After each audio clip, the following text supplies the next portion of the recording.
beside me 'cause I love her so much. Gina, light out. Gina, light out. Dressed in the nude, light a canoe. Ready for me.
Hello everybody, and welcome back to another day of WARNO League action, as Season 2 is on the way, and we brought out you a lot of Division 4 here, as I'm joined once more here by the lovely Chloride, Hello, everybody. and today it's time for a bit higher level here, with Division 3 and Division 2 action, starting here in Division 2, with Chuikov versus Hoodz, two players that have played a lot of ranked ladder lately, and have climbed quite high there, as this is also their first league though, so it's gonna be real interesting to see how well they do against each other here.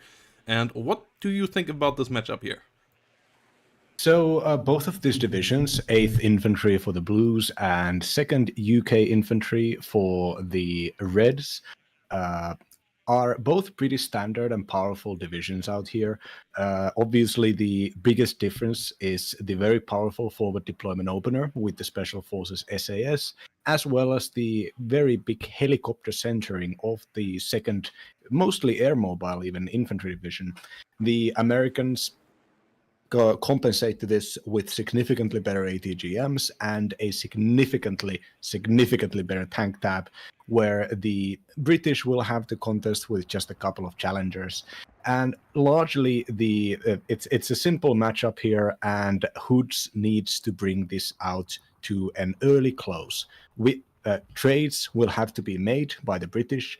They need to take fights in close quarters, and they need to bring down some expensive American units, most likely by investing heavily into both fast deployment infantry with their rocket helicopters, using the rocket helicopters to take out, then weaken the stronger American infantry, and then following them up with aircraft, trying to take out the Abrams before the blob gets up too high. And Chuikov here, as we can see, investing heavily into recon and 50 caliber machine guns, with their positions being taken pretty smartly. Defensive, but not relegating any large amounts of territory here. It's going to be Hoodz's fight to win and lose at this time. Yeah, it's really also all eggs into the basket here by Hoodz, as there is no CV here, so Hoodz is really going for getting some kills early on, not just some points, but actually taking a lot of territory, coming up with the CV later. Double Harrier here, currently not the strongest fighter in the game by any means. Relatively slow, not really that agile, no long-range missiles, and only 8 hit points. It will be interesting to see what they can do here. F-16 coming up against him, and the F-16 gets the first kill there. Has to fly back though, so the second Harrier might be able to get something done here with its AM9Ls. One hit is in, second one potentially coming there? No. So unfortunate times there for Hoodz. Good micro of the Harrier, but no kill there, as the 30 ECM too strong there, and we have the first ground action as well. SAS versus sniper rifles. Yeah, the Harrier is only 110 points. Is it the cheapest air supremacy fighter in the game, I think? It could be buffed by allowing it to shotgun fire 2 heat seekers at the same time, but I think at that point it would probably need a little bit of a price increase. The first leader being ordered actually 2 leaders being ordered, the Lynx helicopter is quite fast. It only has 6 max damage, but it has a very high speed of 267 kph. This allows the air mobile troops to be reinserted about as fast as possible, and the British really do need to rely on their early game advantage and their ability to do shock and awe before the Americans can outscale them. The infantry fights are being taken here with a Milan 1 missing a side shot on an Abrams CP. Chuikov here, pretty interestingly, and I think smartly, investing into the rarely seen cheaper M1 base level Abramses, the ones with the standard weapons and older armor packages. These tanks, the Abramses, have been up-vetted to the point where they can reach elite when nearby the command tank. This, considering that the HE damage difference is not that significant when it comes to older and newer generation of modern main battle tanks. This is a pretty good idea here, I think, even though Milan 2s will penetrate them anyways. Yeah, the Lynx rockets here hunting down some of the mech rifles, and they had rovers taking the rear, the mobile leader coming in on the flank. The rockets will hunt down the mech rifle Law in the open. That is a good kill. Aito would be a nice next target. Good kill there on the supply as well. But the M1 Abrams coming in. Cluster Jaguar off target. Expected them to go further forward. They did stay back though, and that misses completely. Good idea with the Jaguar, but a bit of a miss micro there. Could have been managed better so that the shot wouldn't be fully wasted. And now it will take a good while to reload, so the M1's here in a decent spot. Question is, can Hoodz get more territory as the SAS are pushing forward further north? And can they maybe find a side shot or another way a hit against those M1s? Yeah, the mortar usage here, to use it purely as a smoke dispenser and buying the mortar at the opener, is very smart and very good. I like to call this tactic the commando mortar because I personally like to use do early infantry pushes supported by a single mortar. A really, really risky move here with the Airmobile leader in the south. It got hit by the 50 cal. It is down to no health whatsoever. This is less than 1 hit point. As you can see, their bar is non-existent. Like, this is like 5% or so hit points left. And the Cobra is trying to get the kill. The Harrier comes in with the save, though the Stinger hasn't unloaded. So the leader actually will make it through. They shouldn't use the links another time. But really lucky times there for Hoodz. Getting the side and getting the +3 with it. And that is pretty big. Yeah, actually keeping the +3. Only recently had Chuikov captured their own backpoint of Papa. Now the Phyto helicopters, anti-tank helicopters, as well as the Jaguar clusters are out here in the air, and securing airspace would be a good way for Chuikov to make sure that their Cobras can actually function and that they don't start losing these expensive armored units against the aircraft. But at this point, Chuikov is buying largely infantry. We're seeing both Rangers and mech rifles and Stingers to invest more heavily into the helicopter defense part instead of the air superiority part of air defense. Yeah, and the top attacking Phytos here now starting to try to get some kills against the Abrams. The first one did miss. The Milan did get a stun though. The second one missing as well. No top attack hits here. Those would cripple the Abrams pretty heavily. But so far, no luck there. Only the Milan one with some hits, but frontal armor hits not really that deadly. And the Rover coming in to try to get it back to a +4 here, controlling all middle zones. But we have a CV on the left side with the Cobra. Really ballsy move there by Chuikov, moving the MUD CP in there. But the Cobra will rescue it before the Airmobile leader can kill it off. Airmobile leader without any AT. That was good times there for Chuikov. Getting the point in the south, reducing it to a +2 with that in a second. And that is pretty important here, as a +4 would put you on a quite quick timer. So reducing that take so you get more time with the late scaling division here is pretty important.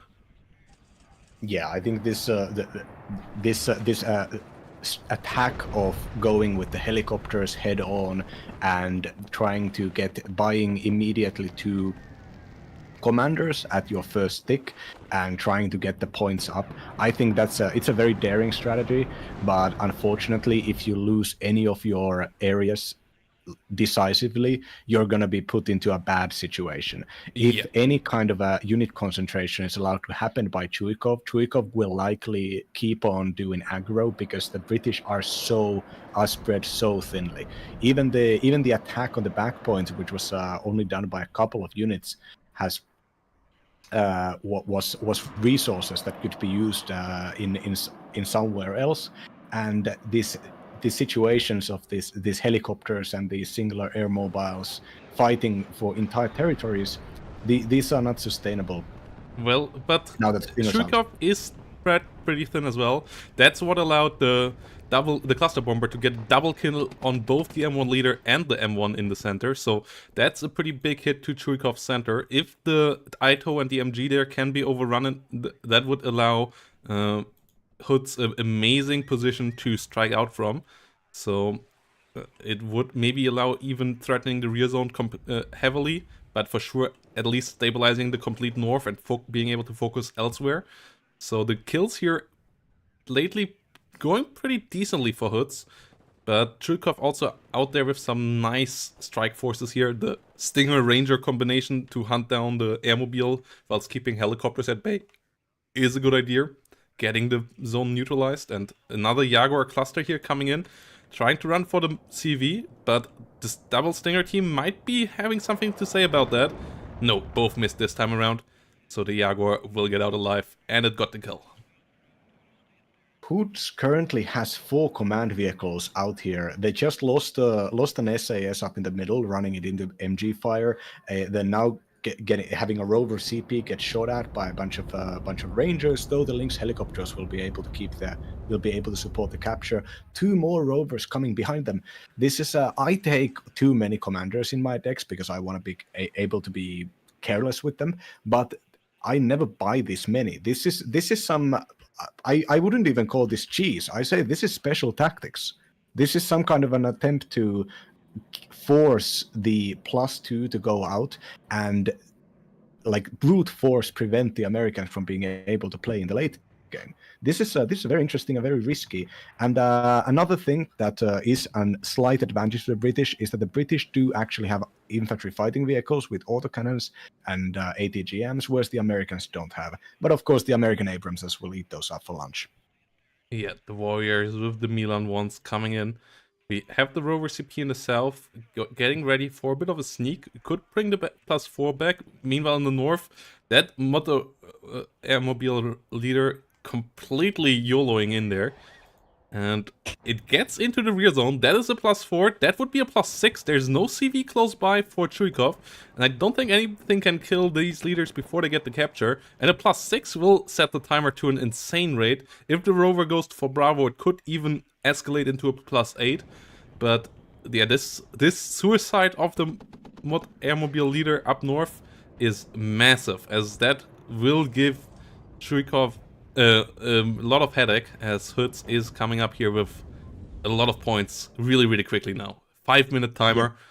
Chuikov needs to do something and quickly here now. Buying massed leaders and trying to run down the timer while also having a bunch of removal assets such as the 175mm howitzer coming up, as well as a bunch of the Jaguar bombers to kill enemy leaders. As you can probably see, there's only a single leader for Chuikov right now, and Hoodz has just enough troops to keep the spotting capacity up, and they've also are resupplying their rocket helicopters. And with all of these helicopters, if you're actually going to win by brute forcing this, sending 4 helicopters to die and kill an enemy leader and making sure that your enemy is going to have to buy another one, maybe wait 30 seconds for a tick and then wait a couple of minutes for the vehicle to move to the zone, this might actually work. If there might actually not be another leader left here. Chuikov might actually already be out, as at least we didn't see another one board for Papa, and that is either way a mistake. Like either, okay, we see that it bought now, but that is really late. Like this could have been bought at least 1 minute ago, and it only coming in now means that it will arrive in maybe 2 minutes time. At that time, we will be up to like 1,500 points here for Hoodz, and at the same time, this one in the south can't get in either. Another cluster bomber run, getting another M1A1 killed, as the AA network of Chuikov just not good enough to get these tanks really through. And the Javelins now coming around to kill Cobras. Pretty effective against Cobras, as they 2-shot those 8 hit point helicopters. And yeah, I don't see a way through here right now for Chuikov. Yeah, this is an insanely. I mean, this is very well planned. Hoodz obviously knows what they're doing. We get the +8. The Rover CP got the zone in the south, and that is a +8. And that means the timer gets even harsher. The MUD CP will get the zone in the north back, but that's still a +4 at that point. So the one in the center needs to get in there. Smoke finally coming in. That might allow to reduce it to a +2. That might allow to buy some really important time here. But Chuikov is fully stressed out here.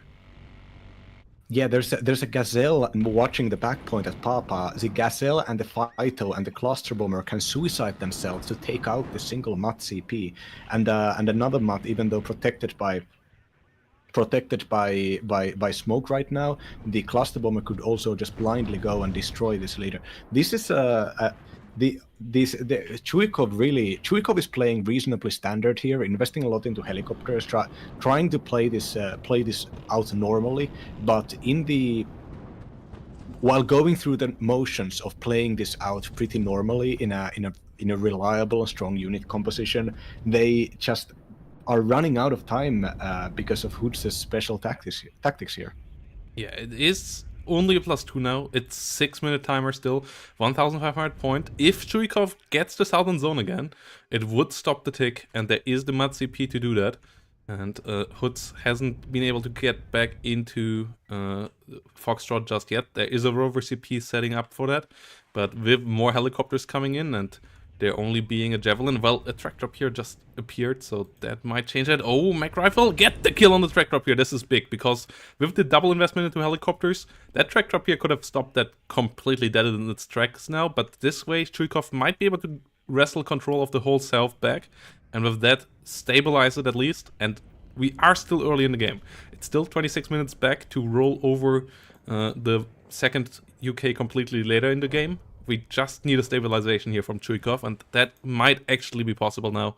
MUD-CP coming into Bravo, and this really wild early game might actually settle into a long game after all.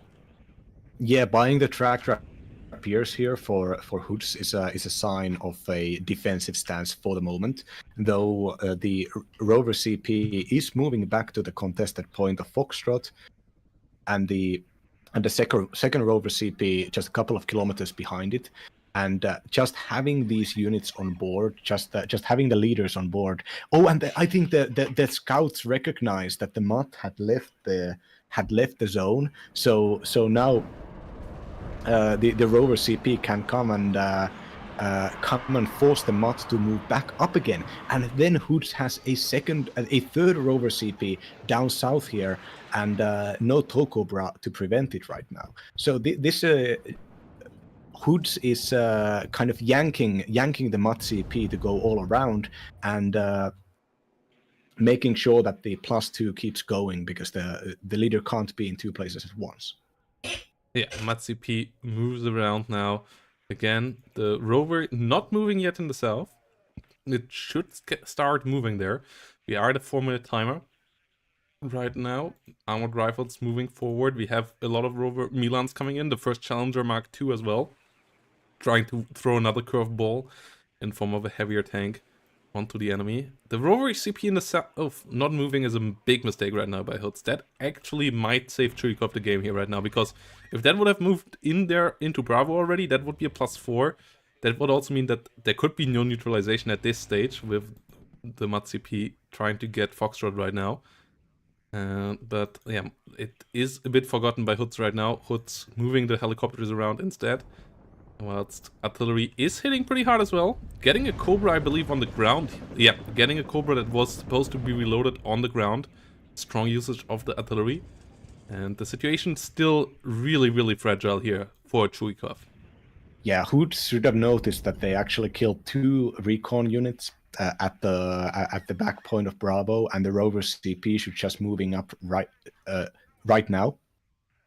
They're also the rover Milans on the long range, preparing for the American armor to try to break through here in a one big stand.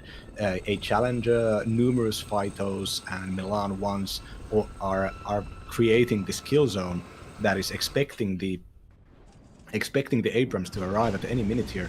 But most of the points have been put into infantry and the air. So the ATGM weaponry kind of standing still here. Yeah, we see Foxes now moving around in the north again, trying to open up a potential row area there maybe for another CV push into that area again.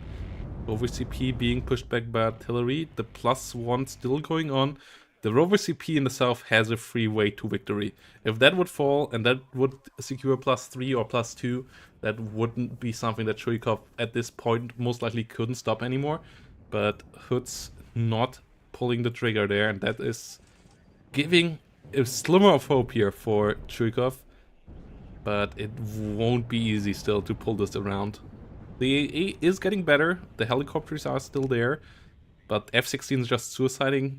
That's not great. A Lynx rocket is not worth an F-16. And the north is still really fragile.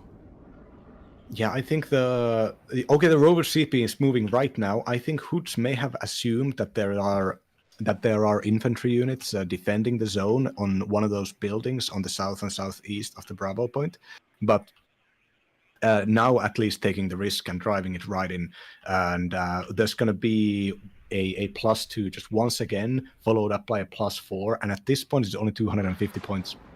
Doesn't take a lot of minutes. Yeah. That the CV coming into Foxtrot again. The other one just about to hit Bravo.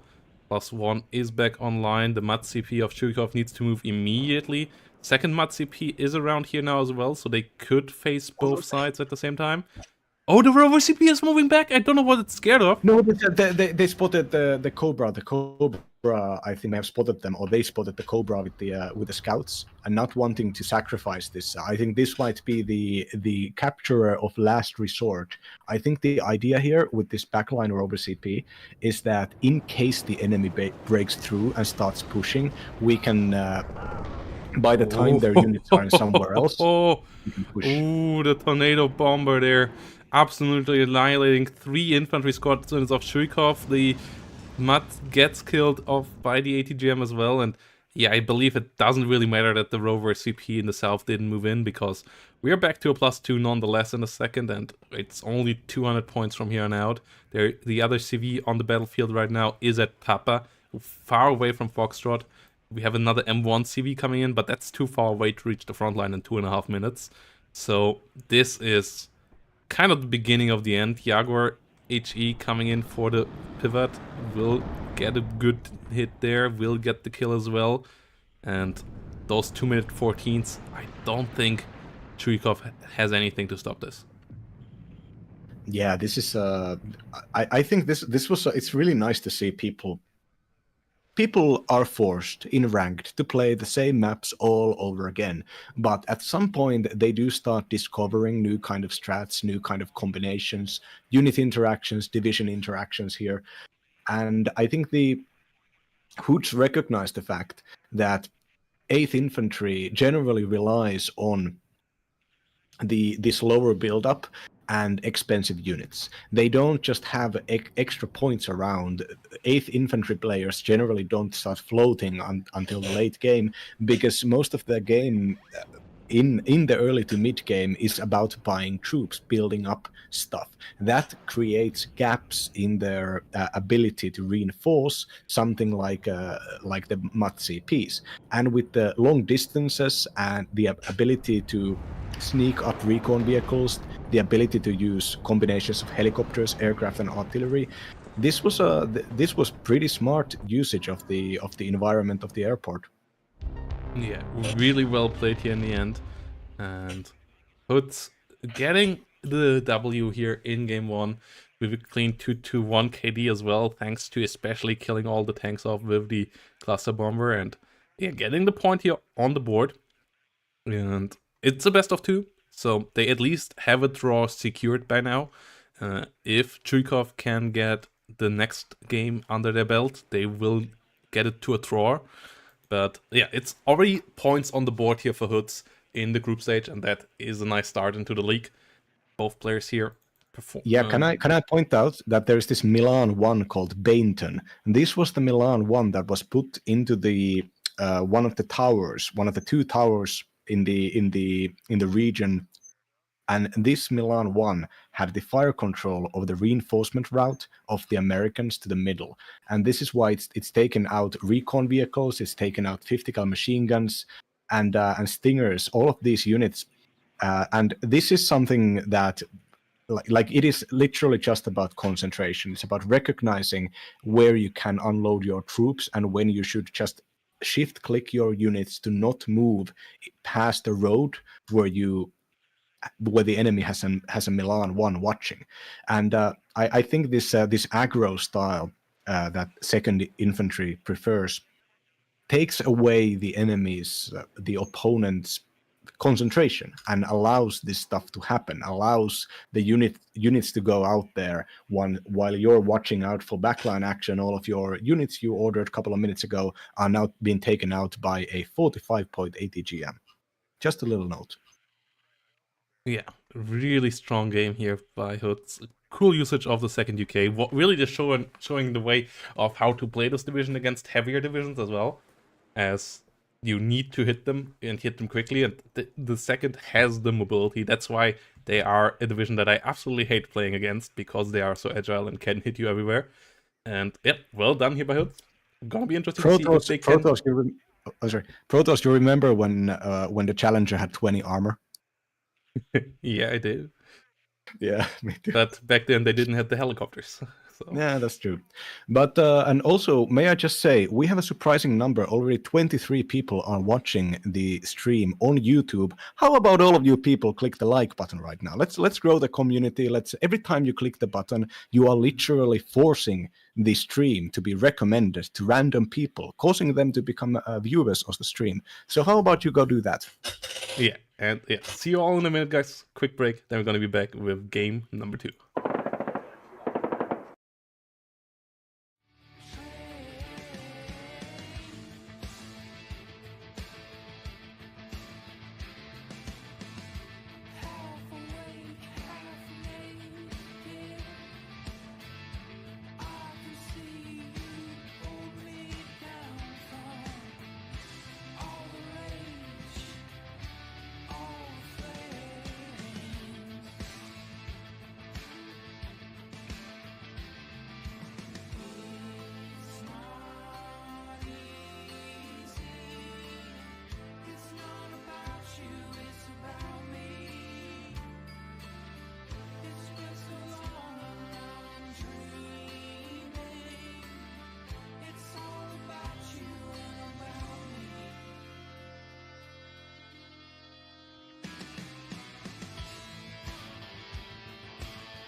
So here we go, game number 2. Hoodz is up 1-0 against Chuikov, as that game number 1 was quite wild, and we have an interesting matchup here as well. And if you want to support the league, guys, before we jump back into this 35th versus 27th game, you can support the tournament completely for free. And you can add real money to the prize pool on Matcherino by clicking the claim code button up here. You can also contribute directly if you want to. Subscribing to the Matcherino YouTube channel adds another 32 cents for free to the prize pool. So there's easy money here, $50 to be added to the prize pool without you doing anything outside of clicking 2 buttons. And also, if you want to get a bit more involved with the league, consider creating your own fantasy league team with the favorite players of yours that you think will perform the best. And then we will check who has the best predictions coming up and who will get the highest score. More about that in the fantasy league document that you can find in the description down below on YouTube and in the chat right now on Twitch. And yeah, let's get back here into this interesting matchup, because 35th for sure, an interesting pick for the map and an interesting first show in the league as well. So what do you think about this new division? So, I mean, It basically it plays mostly like an regular American mechanized division, except you get more of everything, and it's more cheesy. You get a lot more stuff that you can kind of bend the rules with. The fact that the 35th is a mechanized cavalry division, which means it's basically half a tank division and half an infantry division, and also has a bunch of these very large 8-man infantry squads. This basically means that they have sort of a reservist forward deployment component with them that can be supported with forward deployment recon tanks. And that, when you add in the fact that they get a bunch of helicopters, that they get an LGB bomber and a recon plane, a lot of potential to do a lot of wacky stuff with the 35th. But if you're going to be playing it standard, you're most likely going to be playing a weaker version of other American infantry divisions. And of course, you can kind of play it as NATO KDA if you want. We're seeing a commando motor come up once again to imply some sort of an infantry push, and large amounts. I think almost a full card of recon infantry, and both of the recon tanks all being bought to take the positions early. Now, I would say that against 27th, this is a kind of a questionable pick, because the 27th gets the Spetsnaz Vedka, which have better recon spotting capacity than the standard the Scav Scouts.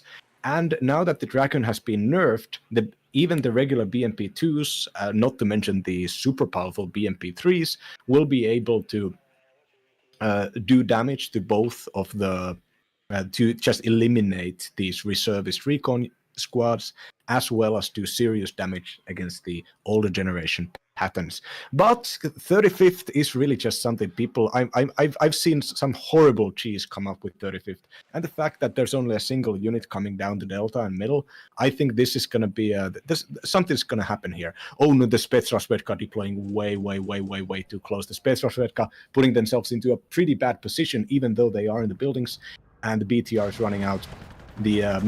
But of course, when you're playing something like 27th, it's generally best to kind of rely on caution, because you really are the weakest right at the opener. But an upvetted BMP2 and the BMP2 leader are moving in, and those two vehicles, though lightly armored, will have a lot of firepower here. Yeah, it's also the Spetsnaz microing really nicely, getting a couple of transports killed in the center, and still giving a decent fight for themselves there. We see a big smoke as well, and it's kind of funny to see the stereotypic Pact and NATO roles here reversed, with the right side being the high-tech modern stuff with TADBVs, with BMP3s, the best the Soviets had to offer, and then on the left side, one of America's most reserved formations here, with old M60s, with old ATGMs, with old recoilless rifles that were pulled out of service for the most part, and National Guards that are not the most veteran forces either. So it's all numerical advantage versus quality advantage this time around, but the roles are reversed, and ooh, the National Guard M940s there and the Ito getting a kill on both BMPs. This is big. This is a big problem here for Hoodz. Plus AA coming in against the Mi-24 really nicely as well from the Duster. The old double 40mm killing off the Mi-24. I'm not seeing how this is getting stopped here right now. Yeah, I mean, those. I think after spotting the fact that this was going to be an attack, Hoodz should have immediately repositioned all of their units to not stand around in public. I think the BMPs could have actually done some damage if they had been positioned in the tree lines. But right now, so a point about this: a lot of the time the reserve units come with 0 vets only. As untrained, but it's possible with the 35th to take your reservist units, your unsteady units, on vet 1. And when you have them all stacked up together, using a leader, you can also vet them up to vet 2, which is what we saw happen there. This means that kind of blob tactics with the M60s and a lot of the older equipment are completely valid, especially now that they have made a bunch of the leader units cheaper. The Dusters are the old kind of AA tanks, the flak tanks are moving up front here. Those things have a horrible capacity to stun lock helicopters, but now the 35th. The 35th push that completely bypassed the south, where most of Hoodz's forces went. Hoodz has managed to take some amount of ground, taking forward positions and screening with BTRs and BMP3s. But if this blob, the American blob, gets built up again, they will be able to just, by sheer force of numbers, destroy singular T-80s. Not to mention the fact that the LGB bomber is up there, and as long as the expensive tanks of 27 get spotted, they're gonna be taken out really fast. Also, we seeing also a have Dragonfly bomber. A37HE, and it's a pretty shitty plane, but it actually has a lot of bombs under its wings. They are relatively small bombs, but there are a lot of them, so they actually can deal good damage against the T-80s as well. And yeah, the M60s already took out one T-80 by pure numbers, and oh no, the F-111 gets around to kill another one. We have a MiG-29 coming in now, but that's a bit late, and it does get only some damage in, but no kill. And then the double F-16 on the other side will swap in here and most likely hunt down the MiG-29. Oh, it's not even necessary. The Roland already does it. EO technology saving the Americans there. And Roland getting 2 hits on target there. Good kill, and that really leaves the North with little else here for Hood. 1 infantry unit and 2 T-80s. No protection against another airstrike against them. The A-37 just needs to come around and go for the kill. It's going to get the kill onto the Motostrelkis here most likely, and there's still a lot of tanks, there's still some ITOs here, and if Hoodz loses the position where the T-80BV is right now, if India falls, there is basically no way back on this map for it. Yeah, this the problem with playing expensive divisions, especially when you're playing against cheap divisions, is the fact that if you lose something, you're not going to be able to replace it in the speed or efficiency that your opponent is going to be able to build up even more troops. For putting this NG ITO up the front here with the cavalry scouts is a position which is not that expensive. It's only a 75-point unit with a 40-point unit, and they're National Guard, so you get a lot of them.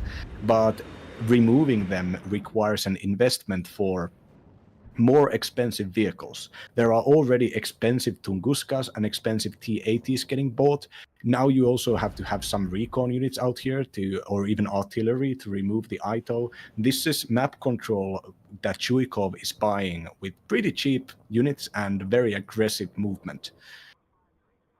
Yeah, we see a Ural coming in for a T-80BV in the rear. Rajvetka, we see some AA now, but the T-80s have a lot of work cut out for them. And Chuikov has it set up nicely around them. T-80BV coming in with an ATGM from the side here now. Trying to get some kills. Does not find the hit, but M60 leader at least being stopped from moving in. T-80BV there forcing it back nicely. And situation is still savable if played completely right for Hoodz here from now on out. It's not a position that can't be recovered from S27th, as it is the way better late game division, but it needs a lot of work and it needs some more combined arms here. The infantry pushing in for Chuikov. The T-80BV should get involved a bit more again, as the AA will arrive in a second. And the Akatsia, good target here with the ITO position, but it's relatively inaccurate as there's no recon around to give it accurate shot. And the Rajvetkas actually just running into their own death over there, as the T-80BV didn't help out at all. And that's a big problem as well. Yeah, this is the mortar getting used to smoke here is very smart, because one of the biggest weaknesses of the M60 is that it's really slow. All the tanks, all the generation tanks in general, can easily go under 50 kph, which is just compared to even the slower modern tanks like the T-80s go at 63 kph. And in practice, this lack of maneuverability translates to getting hit by ATGMs.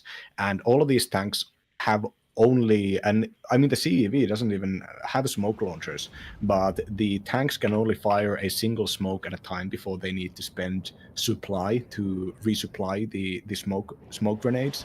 And having the smoke mortar fire smoke at them, creating a permanent cover that kind of follows them, is pretty smart way to engage ATGMs when your tanks are so very vulnerable to ATGMs.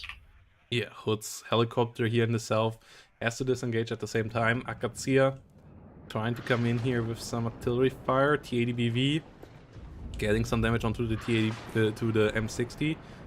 M60 smoking off, trying to push it, but on this range the T80BV still doesn't have to worry too much, so it should be able to get a couple more hits out here. Ooh, but the infantry from the side, that's annoying. Tunguska not really able to help out there just yet. And no infantry around here, that's a massive issue. Cluster bomber coming in, MiG-29 going down at the same time. The cluster bomber does get a bit of a hit, and the side shot of the M60, and oh no, this might be it here. That side shot really dooming the position here now, and that means that it will get captured. It will be a +4, and I'm not sure how to recover from this position now, as Hoodz. That T80BV was so important here. Such a lifeline, and that just got cut short. Yeah, this other immediately getting side shot by the long range Ito with the other T80. This is the big problem with this map, Vertigo. If you invest a lot into the south, into Charlie and Delta, you can't use those troops for anything else really, aside from maybe pushing up to the middle. There are no points, there is nothing to be gained, and all of these units have just kind of been locked into irrelevance. Whereas if you invest early on up to the northern side, there are enemy back points that you can capture, which is what Chuikov is doing right now. Terry going around again.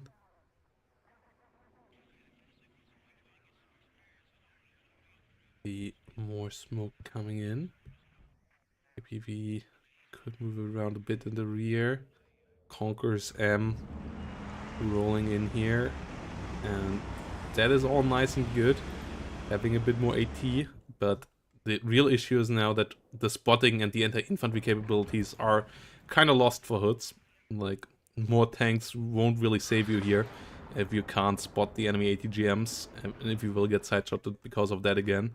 Can't save you against the infantry that just moves through the forest unseen, and +4 turning into a +2 that should turn eventually into a +4 here is pretty big. And yeah, the units in the south, they're also all infantry. Like, if there would be vehicles here, you still could at least try to cut down the enemy supply lines, but none of these units are really agile. None of these can really be used for anything aggressive, and that's a big problem. AA had to fall back. The fighters have been killed off, so the F-111s and F-16s here can be pretty safe and just bomb away. T80BV, next target here. LGBs will land on target, will get the kill as well, and this is just devastating. And no real way to get back out. Hoodz's opener, having this Petra Svedka go up and push so far, and not really, I mean, if you're only buying like 3 units to hold the most attacked upon position on the map, you need to have those units spread out very conservatively, and you need to be able to use them to slow out a potential enemy early attack. And even though the Petra Svedka got some damage done, if it had been staying back and not revealed itself, that could have allowed for more minutes worth of time even to resupply and defend against this attack. But unfortunately, right as Chuikov started getting those kills, any losses that Chuikov had were cheap and replaceable units. And at this point, there's a solution to everything. Do you have a helicopter? There are Dusters. Do you have an aircraft? There are Rolands. There are tanks in large enough numbers to do damage to most stuff. There's a CEV to immediately stun any ATGM infantry. There's even a bunch of Itos walking out the side, making sure that the T-80s can't take hits straight up to the face. And now that a counterattack is sort of building up here for Hoodz, this could be an overextension if Hoodz started trading really well here and dodged a bunch of air attacks. This could be a comeback because these NG units are still NG units. They are still older generation units, and Chuikov hasn't gotten a massive points advantage yet. But so far, looking at here, the Motostrelki at least managed to go down, managed to jump out. And the Razvedka is under fire. If the Razvedka gets taken out, the tanks and the rest of the units are going to be worthless because the tanks can't spot the enemy on their own. They need to recon infantry up front. Yeah, CV needs to get around there into the north, needs to get the capture. A37 HE coming actually around to try to suicide on the Tunguska. The Tunguska doesn't miss and gets its bombs dropped off. That is really unfortunate for Hoodz. The bombs won't get the kill as the plane was too stressed out and they land all over the place. But Tunguska now really inefficient, heavily stressed out. And Chuikov just buying time here right now as the CV should go into the north. It has actually stopped. It's not going for the capture. That's a mistake, giving Hoodz actually more time than necessary here. But Chuikov just currently getting more and more set up here, and even the southern route is somewhat blocked by that one M60 ACAF and normal M60 here just chilling out in the forest, cutting down reinforcements potentially as well. All right, here comes the 27th famously lacks long range anti-air, but has pretty decent, actually very good medium and short range anti-air. So now let's see how these high-flying bombers, like the LGB gets taken out. Oh, that's a nice kill there, even though they lost to Tunguska for it. Yeah, that's a fair trade. Another Tunguska going down in the north though, as the M60 finally came around for it. So 2 AA pieces down again, and that means the AA network is not reliable anymore, and that is a problem. You can hunt down the helicopters potentially here. Tunguska firing a missile onto the National Guard, might get another one onto target, gets a kill at least onto the F-16, but the MiG-23 pays with its life for it as well. So just a trade there, and the +4 for Chuikov now on. And yeah, with no zones in the south, this is going to be problematic. I really wish they would have changed the layout a bit. Like, I would say putting a +1 zone into the 2 rear building areas here, that could have been an interesting idea, so that the south is still less, or is like equally worth as the north. Still not more, but yeah, there's a couple of options here. I would have added maybe even another rear zone back here to just make it a bit more flexible. The layout currently is really not the best. With such a target-rich environment, the artillery whiffs every shot trying to kill the MUT, or the very expensive guided shell Akatsya here. But on the other hand, now that the Razvedka is moving up, the Razvedka starts spotting the M40s. Oh no! And Aito coming in really, really strong, and Cluster Bomber actually going for the Tunguska here, I believe. And yeah, without the second Tunguska, the deadliness is not there. The F-111 actually goes down, so the AT plane capabilities here are reduced. The Aito gets hit by the BMP-3, gets routed, so the BMP-3 does get some damage done here as well, but AA is really low. More Tor AA pieces now coming up, though. Yeah, the way to getting a super strong BMP-3 and TADBV mass that can just roll over everything is still quite long. And that's what Hood needs here now. Just an absolute steamroller of a mechanized force. Yeah, a huge problem here is the fact that Hoodz can't really spot anything except something that is directly firing at them now that the recon was taken out here. But Chuikov has almost perfect visibility of everything out here. This concentration of all of these troops into this forest is very risky in many ways but there technically could even be a grad in Hoodz's deck, and the grads could do primo damage there, I'm sure. But meanwhile, even if this forward salient is dangerous, even if the Soviets are kind of building a sort of a concave, and even if this position isn't the most tactical possible, this position is followed up by incredibly replaceable and fast deploying infantry reinforcements. There's going to be stacks of 3 tanks, stacks of 4 American rifles units. They're going to do. Chuikov is going to force this battle to keep on going. No amount of offense can do enough damage here without pulling out like 2 MLRSs up immediately and getting a perfect hit. I think this is this Hoodz's momentum was taken out at the early game, and now with the map control of the Dragon Scouts providing spotting capacity for the very powerful air tab of the 35th Infantry. So yeah, the Wild Weasel is actually losing, not missing. But even then, this is very difficult to push. Even without all of the aircraft, this would be very difficult to push. Even without the aircraft recon. are there, the roll on the wall is there as well.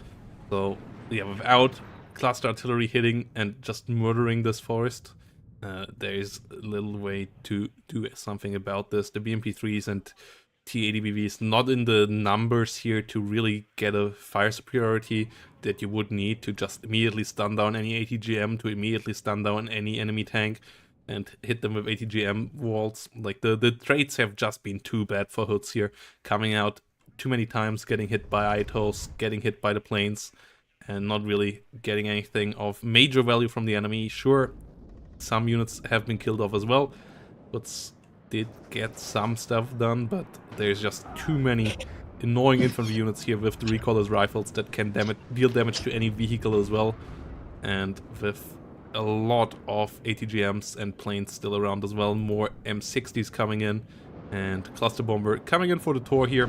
The AE network just never went up to a super efficient way either, and Chuikov just able to trade out against it time and again.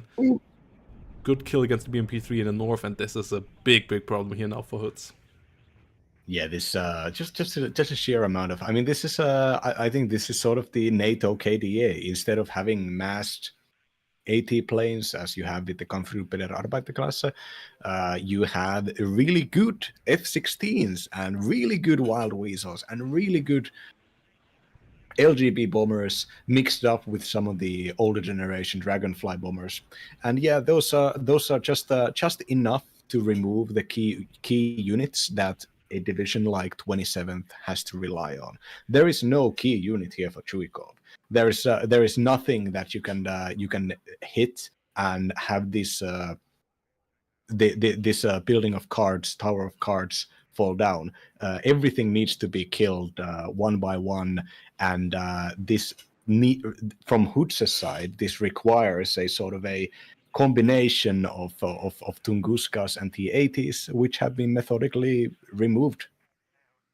Yeah, this game here is pretty over at this stage. 2 minutes still on the timer, but there's only one T-80, one BMP3 here. That's not enough to chew through all the M60s and infantry units here around. The BMP3 in the north did do its best here, constantly firing, but there's by now also some resupply units, F-16 still around. The lack of long-range AA is big, and the MiG-29s and MiG-23s were used a bit too openly as well, letting them get killed off a bit too easily. You really need to be careful with those assets as 27th. They are really important, and you need to keep those fighters alive to protect your tanks against any plane that overextends a bit instead of overextending into the enemy airspace, and that happened a couple too many times here, leaving them really vulnerable after already overextending with the early vehicles, and that just led to this classic vertigo snowball that will go down as a Chuikov victory, and that will go down as a draw into the series here. Yeah, it's really unfortunate that if a player misreads the opponent's opener and invests a bunch of close quarters infantry to take the southern positions, that this can be bypassed in such a complete way. Like the Chuikov has barely even put any guards for the backlines, knowing that the units on Delta and Charlie can be made irrelevant. Yeah, Chuikov getting the W with a similar KD as Hoodz got in the first game. So, yeah, both players showing that they absolutely are capable and ready for the league here, coming in with a draw in the end, and that's a nice position here for a first game in the tournament for both players, for the first game in the league for both players as well, showing that they are capable of getting Ws and that they're up for playing interesting and cool divisions as well. Like the win with the second UK early on by Hoodz was really nice. Chuikov's strong 35th play here, pretty cool as well. So I'm really looking forward to see more of them over the upcoming coming weeks. And yeah, we will be busy here. A lot of content to come. This is the start in Division 2. And yeah, the next game will be a Division 3 one. This really, really hot one. And once more, guys, check out the Fantasy League. DM me your picks of players until Friday. And then we will see how many teams we get together here. Still miss a couple. If you already DM'd me, don't you worry, I will put you in here. And then also, if you haven't done so yet, click the claim code button on the Matcherino. Add a bit more free money there. And thanks for all the supporters here. And yeah, let's get into the action in a second, guys, with game number 2 of today. Yes. You say Fantasy WARNO, and I think WARNO.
So here we go again. Division 3, game number 1 of WARNO League Season 2.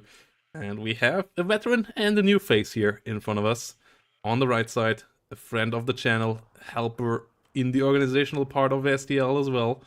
It's CHR Propaganda coming in with 5th Plane Day. And on the left side, we have Presence, who has played quite a lot of ranked lately, and who is ready here for a lot of league action as well, with the 3rd US on an old and veteran map as well. The death row, by the will of the populace, back into the league pool, and this is going to be interesting. So what do you think about 5th Plane Day on this map here? 5th Plane Day has the ability to start out their attacks really early because of the fact that the AMX-10s have amazing accuracy, amazing guns, amazing speed, and forward deployment. So I think this map is generally played pretty passively.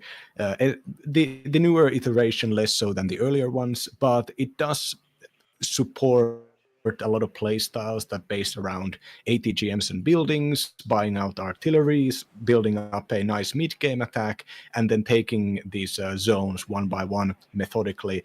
We've seen in the Division 4, we saw some really nice backline action, but I think the most reliable way for 5th Plane Day here to deal with the fact that they're playing against 3rd Armored is to get in close, get in fast, and then throughout the mid to late game, just keep spamming ATGMs. There is already an HA Abrams being bought for the 3rd, and this is taken very interestingly on 0 vet, but it is stacked up with a command vehicle, so it's not going to have the untrained penalties so far. And we are not seeing the kind of the most typical 5e mech rush units here. We're seeing some VBL Milans likely to take defensive positions, as well as the Surblindes, but we're not seeing AMX-30s. We're not seeing the tanks with the autocannons that, if you have a couple of them, can remove any crucial enemy ATGMs reasonably fast. None of that.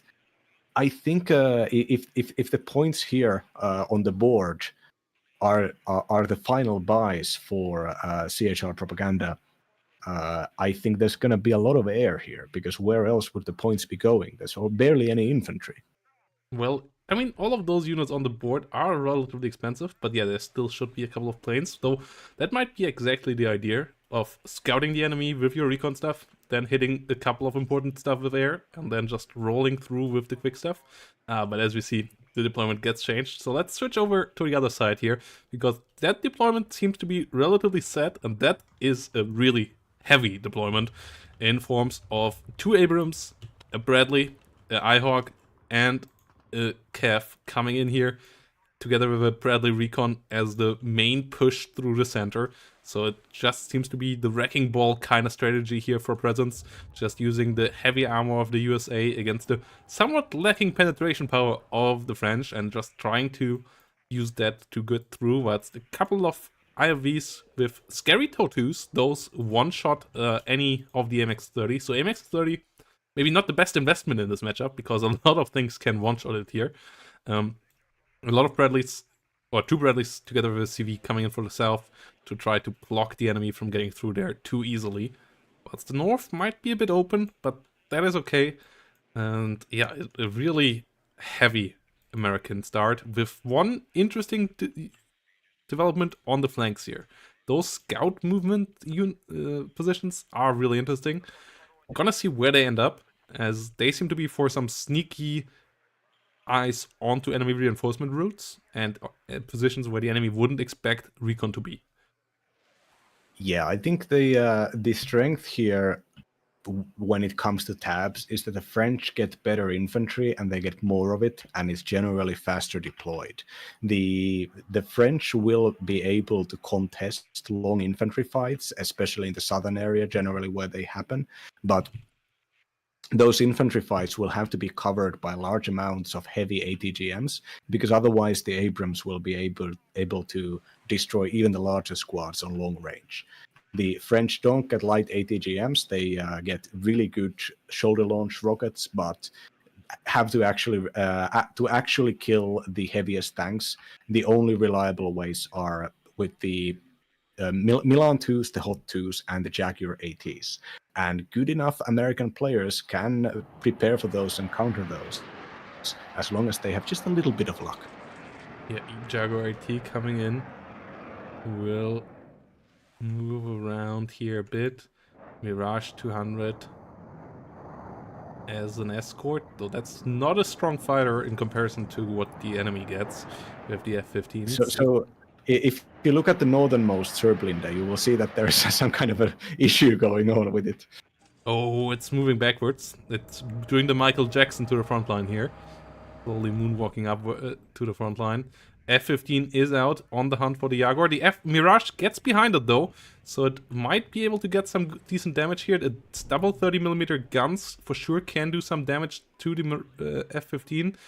It doesn't get a missile on target though, and the Jaguar AT goes down, and the Mirage doesn't want to stay around to fight. Mistral's not able to get a hit on the way in onto the F-15. BBL around, but losing the Jaguar AT this easily, that's not great. The Milan 2 here, trying to come around with a kill, not really getting anything done just yet. And we see a lot of commandos here coming in together with some VABs with Apilas as well.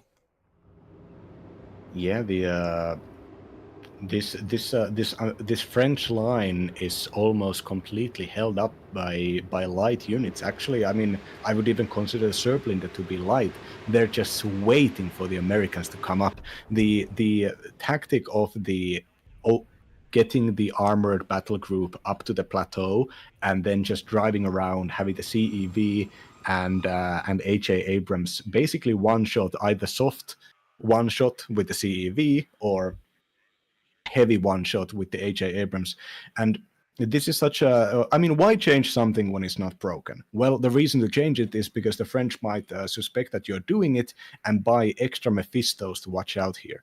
Getting the kill on the HA Abrams or just getting it damaged enough that it can't fight would be such a massive loss in tempo that Charlie Propaganda might actually be able to exploit this and capture ground following it, because you don't want to risk your heaviest tanks and use them while wounded. But of course, at this point of the game, there's no supply on board, so they're going to have to even wait for the supply. Gazelle Hot moving to the front line again, replacing the one that was lost there earlier. And the Americans starting to get more Bradleys in line, starting to get more support online with more Stingers as well. As we saw one of the Chaparrals getting killed off earlier here by the VBL. So that was a good kill here for CHR, but not able to pounce on it as the air has been shut down by the F-15. And the question is, what can CHR do here now? You don't want to go into a slow and steady game against third. You want to punch them somewhere as fifth. You want to use your speed advantage against their armor advantage and get somewhere into a flank, somewhere where they can't be as quickly as you can. But that's currently not really going on. No fast units here rolling around. The only thing that is happening is one AMX-10 Supplient rotating around in the north, and that's kind of about it so far. Yeah, the commandos are actually getting into, because the French AT launchers have 750 meter range, as well as pretty decent accuracy, even on max range. Commandos almost going in and getting this Bradley killed, but Presence micros it away and allows the longer range Bradley to engage. Now the Gazelle Hoodz will move into engage. No, actually the Serblinder is moving up to engage. So this push up north is still happening, and considering the amount of defensive assets that the French have compared to the lack of hard offensive assets due to their older generation tanks, losing ground at this point, 5 minutes in, to these slow and steady infantry attacks is a kind of a problem for Presence, because it would be easier to prevent the French from getting there than to drive them off. Yeah, Supplient gets the recon Bradley in the north. That's a nice kill already. Trying to go for more.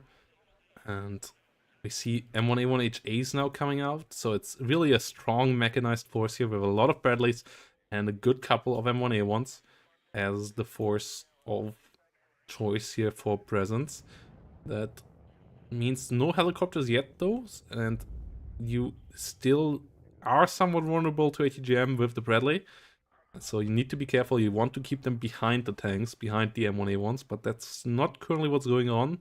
And trading Bradleys against the French light ATGM vehicles is not super efficient. So you need to find a way around that. Suplint could find another one here from the north as well.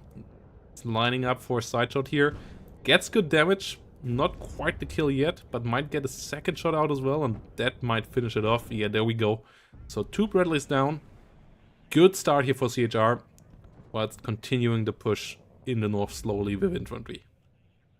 Yeah, 2 AMX or AUF ones, 2 of the maybe some of the best self-propelled artillery in the game. The 6 salvo length heavy howitzers of the French.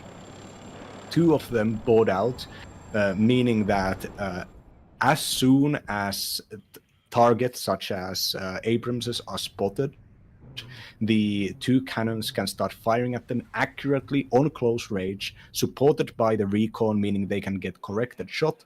The possibilities here to remove some key units are increasing significantly. Just 7 minutes in and having this amount of artillery is not predictable, so I think it will be a surprise to presence.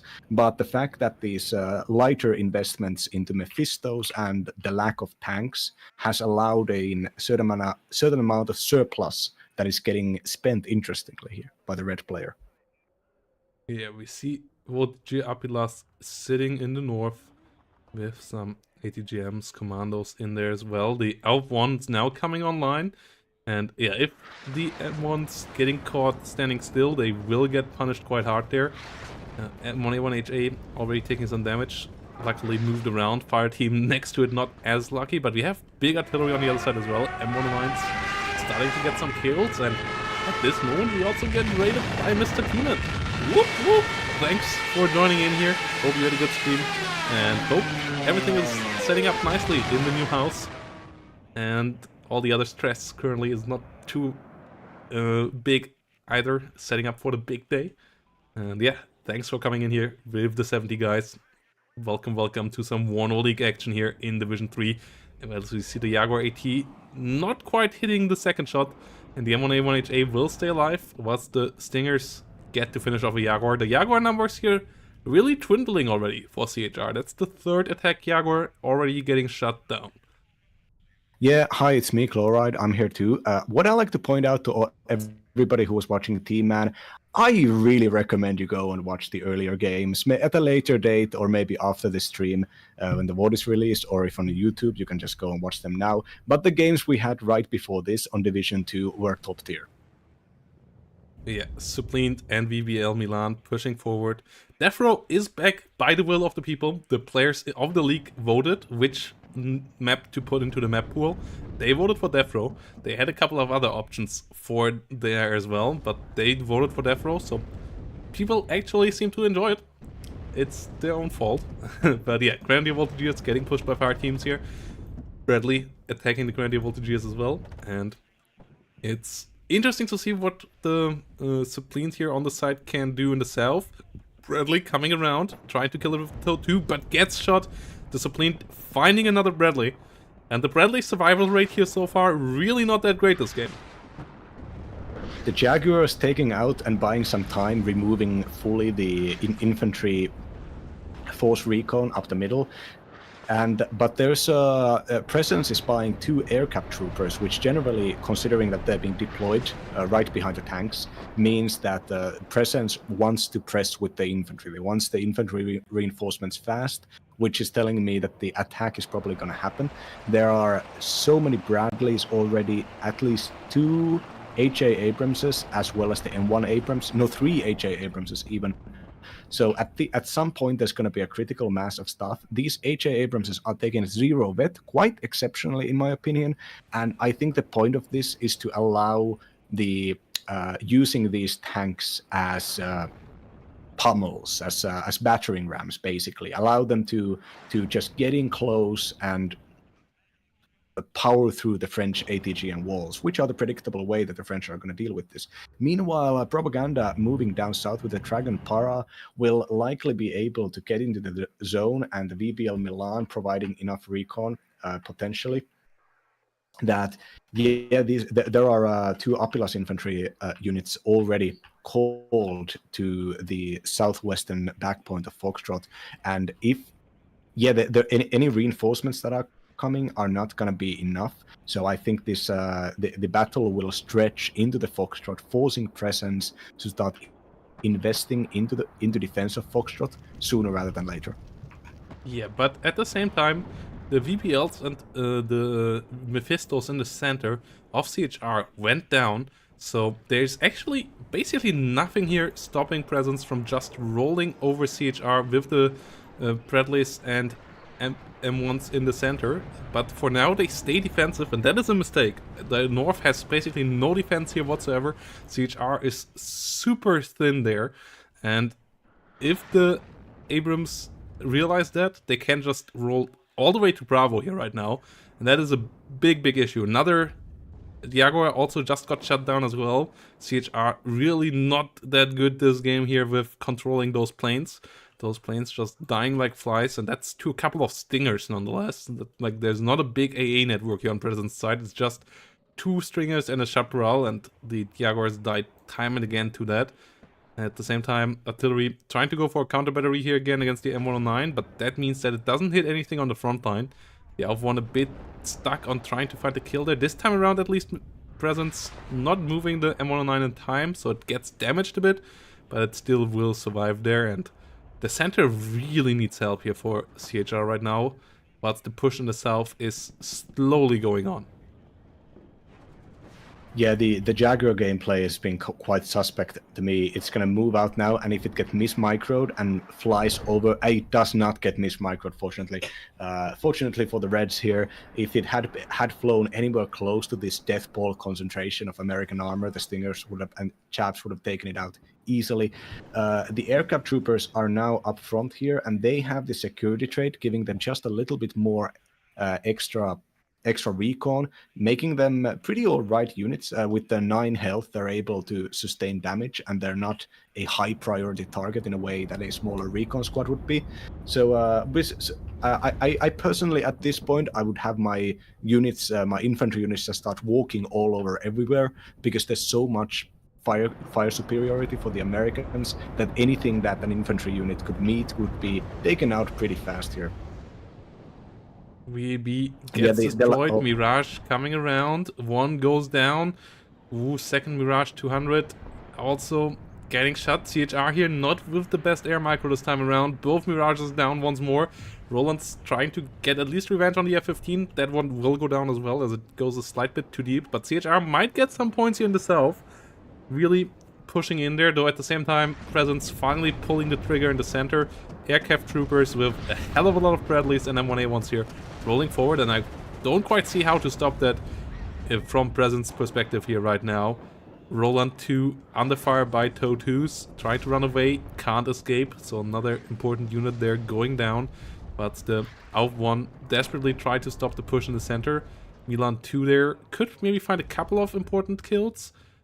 First one is only a near hit miss, dealing a bit of damage but not quite finding the kill, and there's no tanks here whatsoever. There's no quick vehicles coming around that can hit anything with ATGMs either, and the fire teams and the Bradleys and the M1s just continue pushing forward here now.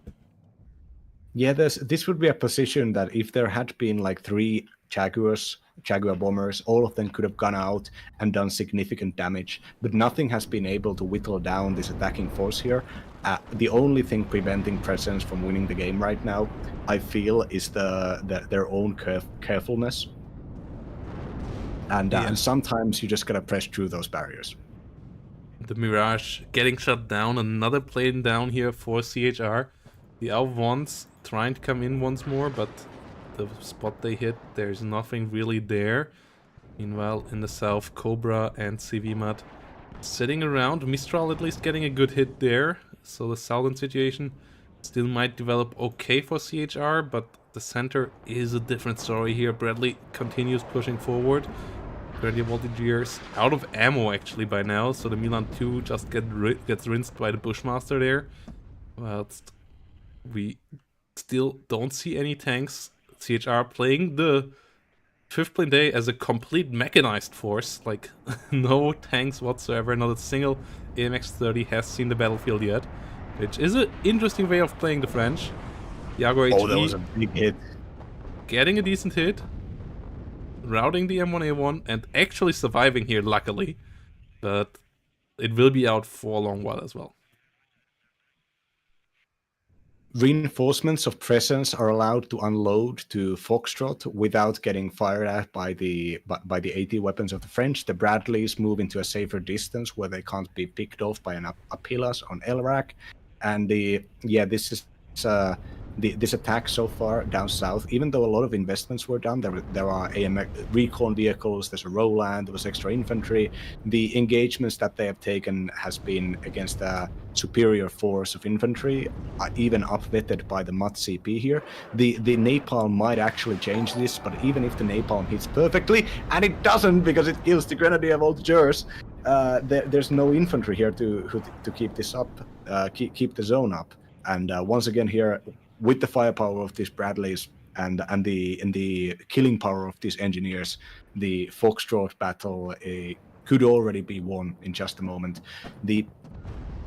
For whatever reason, Presence is not screening, even though they have so many units. Having these fire teams, having the MP patrols move around and take risky positions would give them better information about where the enemy actually is and what the enemy's capacities are.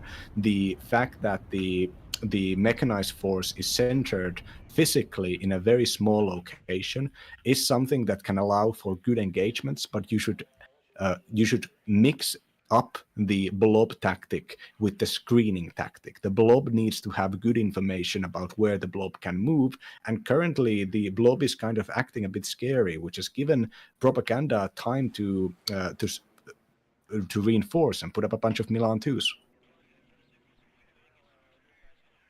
Bradley pushing forward in the north. Milan 2 and Grenadier Voltigeurs having to disengage as they are out of ammo. TRM 2000 getting them back up to ammo would be really helpful. The AUV 1 have been at least put into a bit more secure spot in the rear. And yeah, Presence still holding off from moving further north to get the second zone captured in the center. That's a mistake for sure. Taking a bit too much time there. Lacking recon here, as they only had recon Bradleys, no scouts here in the center, only the ones on the flank. That one in the south already got into the ridge here. The other one in the north is in a good spot as well, but scouts in the center here would be quite helpful right now. Meanwhile, the AUV 1 continues to deal damage, and we see more and more infantry here for CHR, including a lot more commandos. But CHR out of planes will need to use some mechanized forces on the ground eventually, I believe. And some more tanks. But currently it's infantry only for the red forces. And that's an interesting choice on death row here with the French. Yeah, the way for the French tanks to be relevant here would be to take this. There's a very strong concave. There's almost a full sea of red units around this big blue ball. And positioning the tanks around this could maybe allow for side shots. The French tanks, even with the older guns, do have have the same range as the Abrams. And but on the other hand, if the best position maybe for the French tanks are right at the edge of the plateau. If they're right at the edge of the plateau, if you can show the viewers with the C command, they can position themselves just a couple of meters away from being able to peek up. So if the Abrams get too close to the edge of the plateau, that could be risky. The French tanks could be microed there and to do heavy damage to some very expensive units. But so far, we're seeing this task being performed by standard infantry squads. No tanks out. Maybe no tanks in the deck, who knows? Yeah, more Milans coming around. Mephistos coming around in numbers as well. These are pretty good vehicles. The Hot 2 ATGM they bring to the battlefield can be quite deadly, even against Abrams. But it's the question if CHR really wants to play that much of a defensive playstyle here against the third US in the late game. But I guess there's not much else to do here at this point. Another Bradley going down, and Presence waiting a bit too long here for sure in the center. Like, that could have actually ended the game already. But without recon, this is tough to see. And yeah, it's more investment into M1A1 HAs. You don't need that many of those. You would really be profiting from more recon at this point. Whilst the south is pretty stable. And yeah, we have a push here now with infantry and a lot of Bradleys getting through the middle. And that should work out still nonetheless. The AMX of ones though coming in against the HA again, and the HA this time around not moving just yet, so it will get damaged quite badly. Could even potentially get killed by some lucky hits here. Ooh, it's really low, but it will make it out alive. Yeah, I think the fact that these HA Abrams are zero vet makes them significantly less valuable to kill. And when you're in the late game, the tempo hits that the enemy gets from losing a 310 point units are less and less relevant because there's just so much more on the board. But keeping up the damage is still good. It forces the enemy to play even more passively. The enemy doesn't want to take any risks, obviously. And at this point, some risk taking could have already fix this map here, but I think Propaganda understands that they have been dealt a pretty decent hand here by being able to lead by 600 points and then to build up for round 3 basically.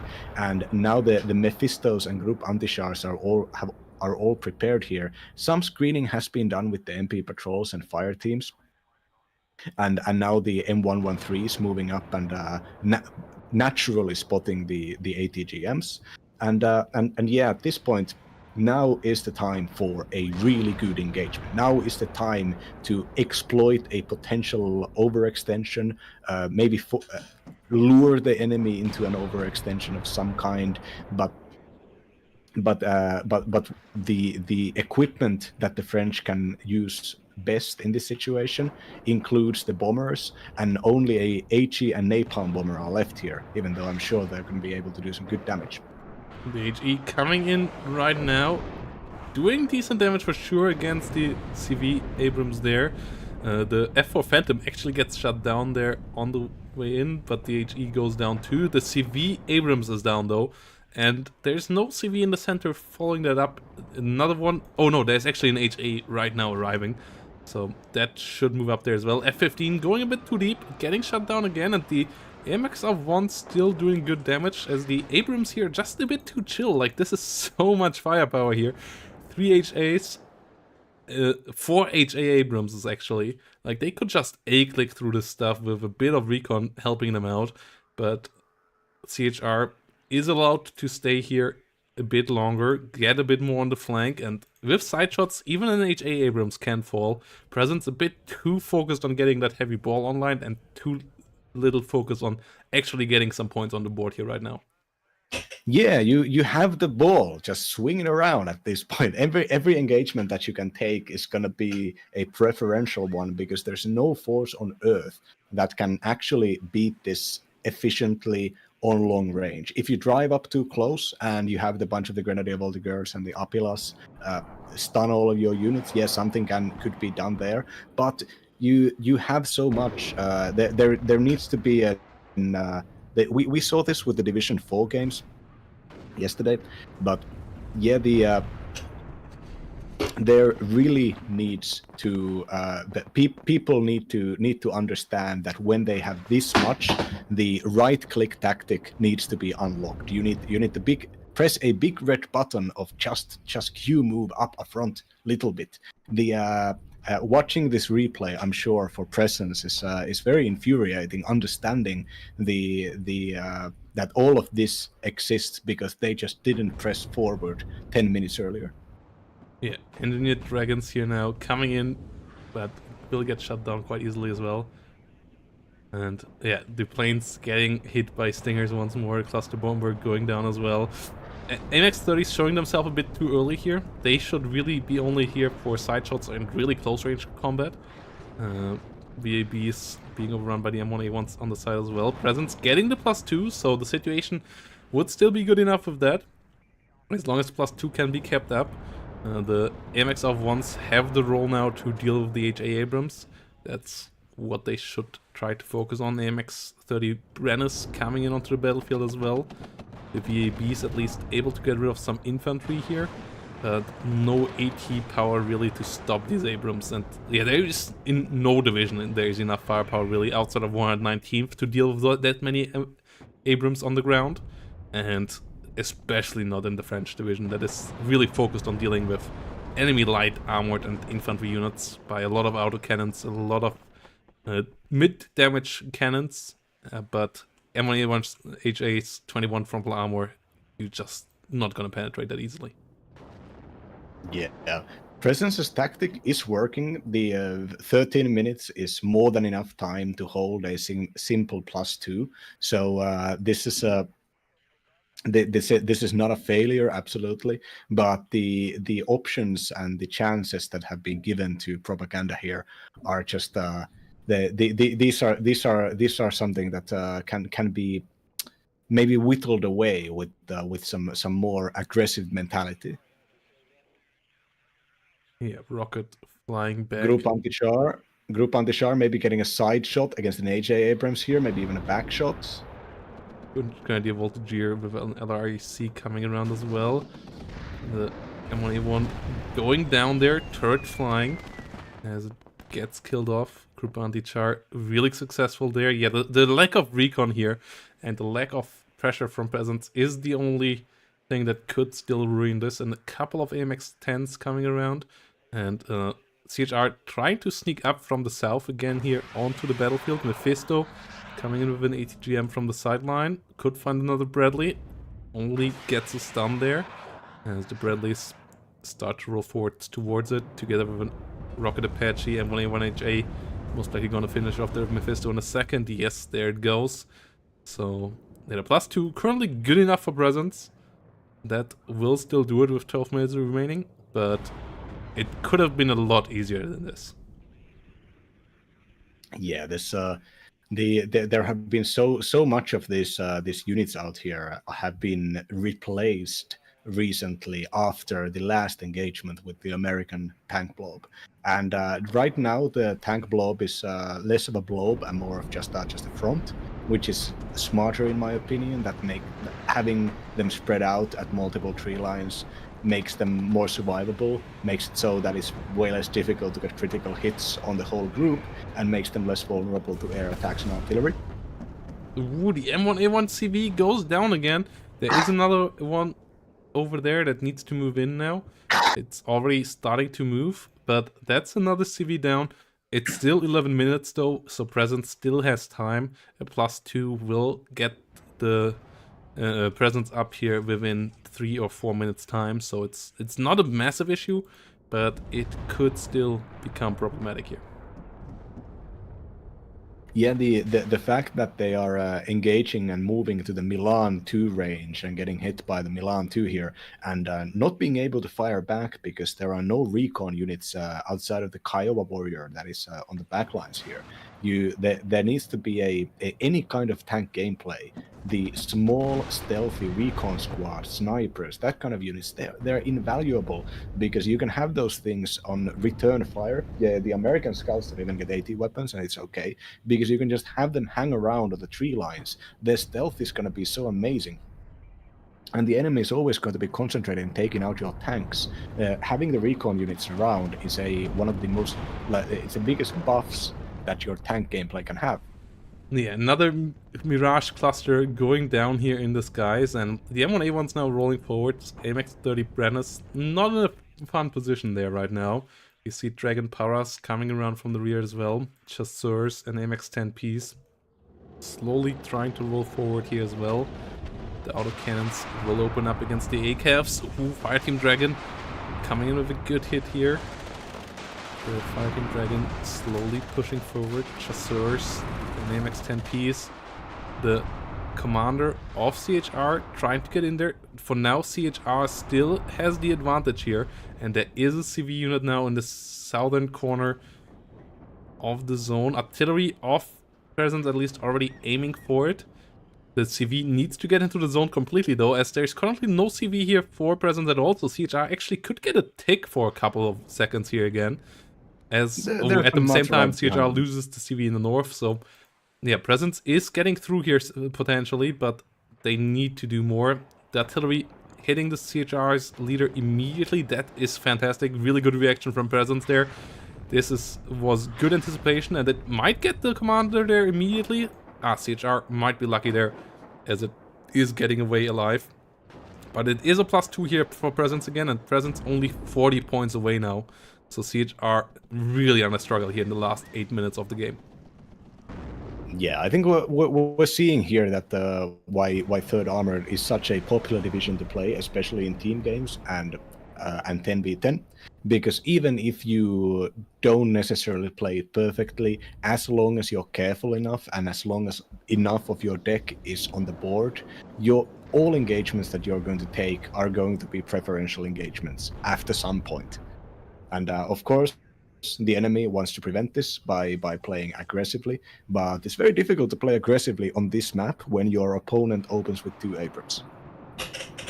Yeah, we see a +2 now for Presence. The 20-point advantage of CHR will be gone in a second here. 12 AT shots around. No real potential to push in the south. Nothing really to get a sneak into the enemy rear zone either. So Presence now getting the advantage, and it's still 8 minutes remaining here. So CHR really in trouble with this one here now. Yeah, so far the lines, the scouts. I would like to point out that the scouts that we spotted out in the early game, one of them has for all game has been just slightly off from being able to do the spotting, but on the other hand, I think those scout units are so cheap at 25 points that sending them out there to the sides, it's just a good tactic. I'd recommend people do that. If I play Third Armored and wanted to play very, very carefully, I would also have these side units out there, because they will allow you to spot any kind of helicopter, transported infantry, side attacks. They will even might at some point spot the aircraft if they fly right over them. And if your plan is to have this kind of game where you have all of your tanks on your screen and you move them one by one and just make sure to keep them alive with extensive logistics, the way to counter this is by attacking the sides. I like to say that people need to stretch the blob. They can't force the blob against blob fights. They gotta stretch the blob. They gotta stretch the enemy's ability to micro the units. They gotta stretch they gotta force the enemy to start moving their units from one lane to another. And these scouts here on the sides are just a representation of what kind of gameplay you have to do if you want to succeed at doing Third Armored late game. Yeah, and we don't see any potential here for any sneaks right now for CHR.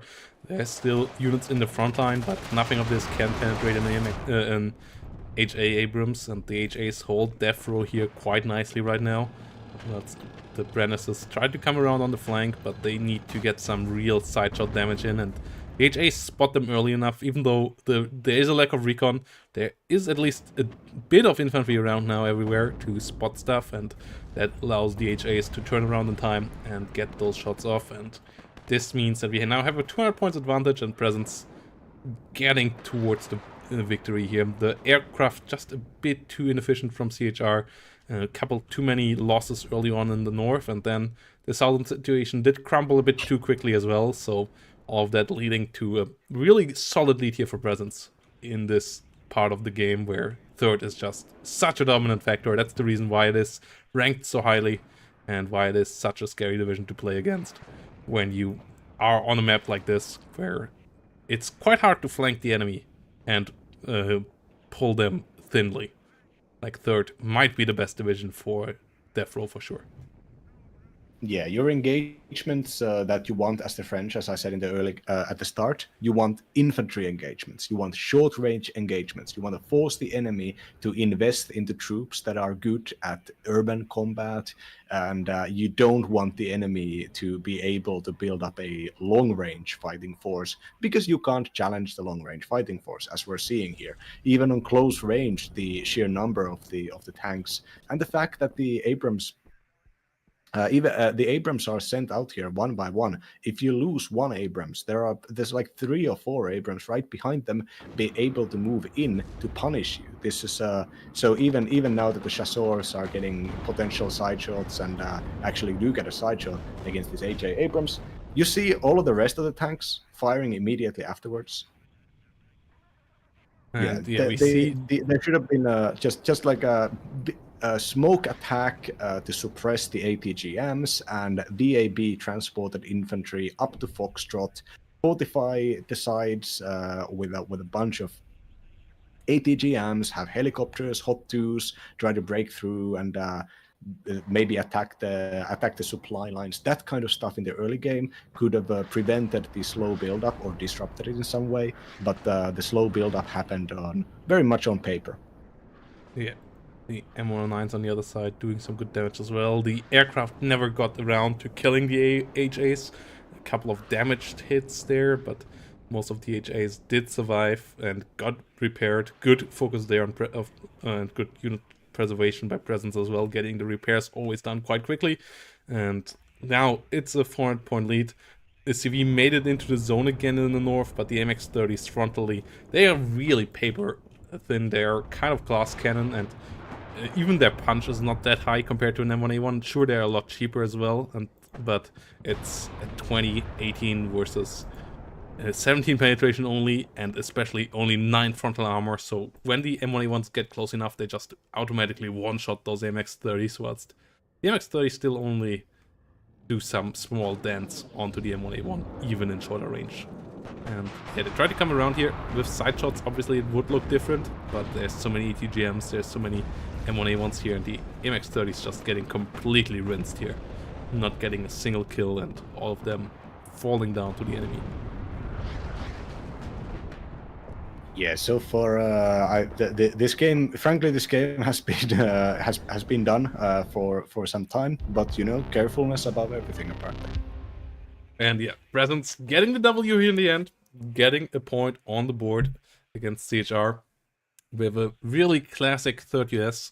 Really could have been a bit more aggressive, a bit more recon play there could have helped out quite a bit, but they got the protection of the M1A1s down, and that's the important part of third, not losing your M1A1s. A couple of Bradley losses that were annoying, but they can be replaced. Sure, they are a bit expensive, but they can be replaced, and once you get that death ball of M1A1s, it's pretty impossible to stop you. Yeah, it is the best way, the most reliable way, because to use the aircraft. Because if you have a bunch of very expensive main battle tanks out there, you also are going to have some anti-air out there. Otherwise, you're not going to win. So people who play heavy tank divs will learn that the tank deployment will have to happen parallel with the AA deployment. So the way to use your aircraft to counter this is to have a bunch of them, numerous. I call it the Lathan's doctrine because Lathan's popularized it a long time ago with the first UK. Just have all of your planes go out at once. If your enemy is playing slow in the way that the third was, that is also an option for you to just buy out the entirety of your air tab.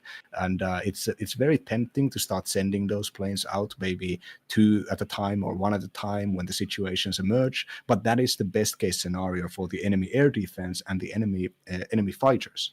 Sending out 4 planes, now that might actually get through, get some kills, maybe. Yeah, and with that said, this has been an interesting game 1. Let's see what they can bring us in game number 2, as CHR for sure still has the chance of getting the draw here in this best of 2 game and getting some points on the board as well. We're gonna see what will be up there for us. Quick break, guys, then we'll be back with game 2.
And here we go. Game number 2. Presence up 1-0.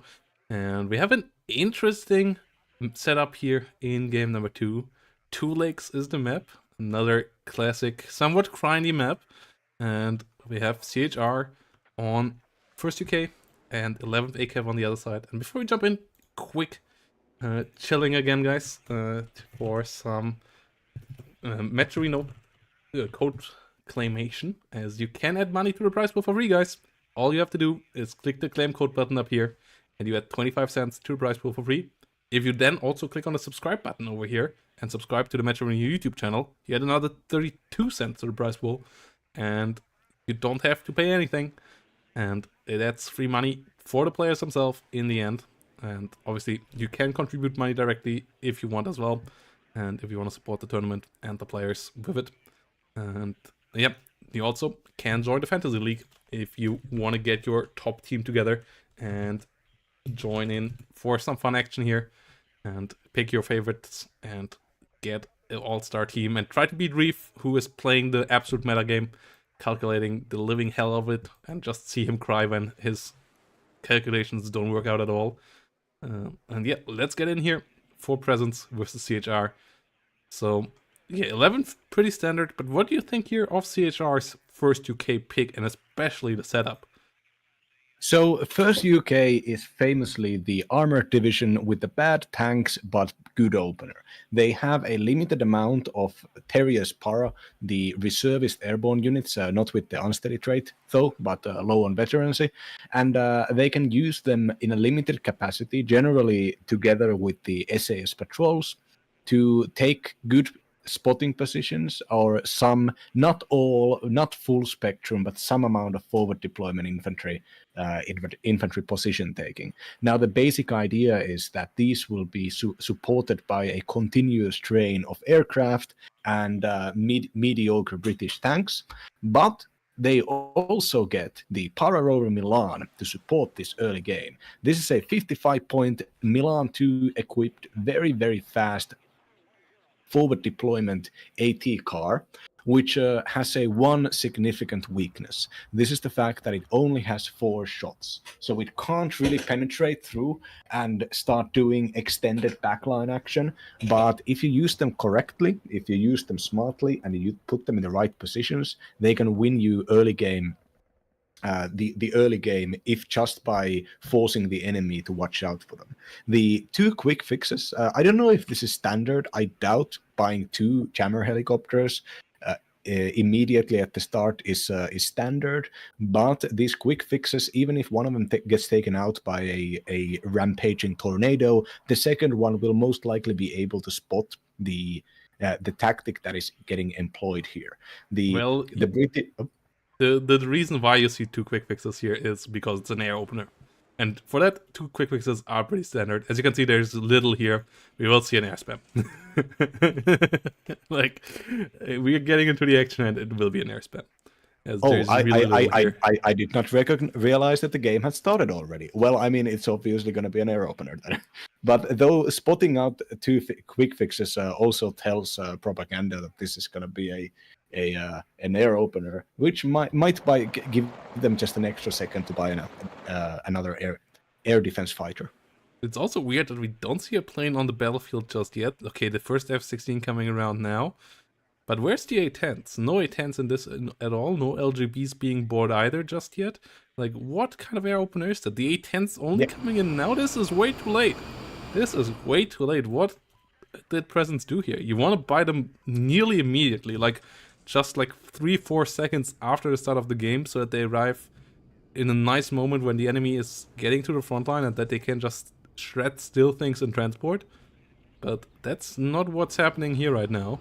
They still can kill off a lot of rovers, but we have a tornado on the other side as well. The A-10 needs to change target so it can go for a head-on. It doesn't go for a head-on.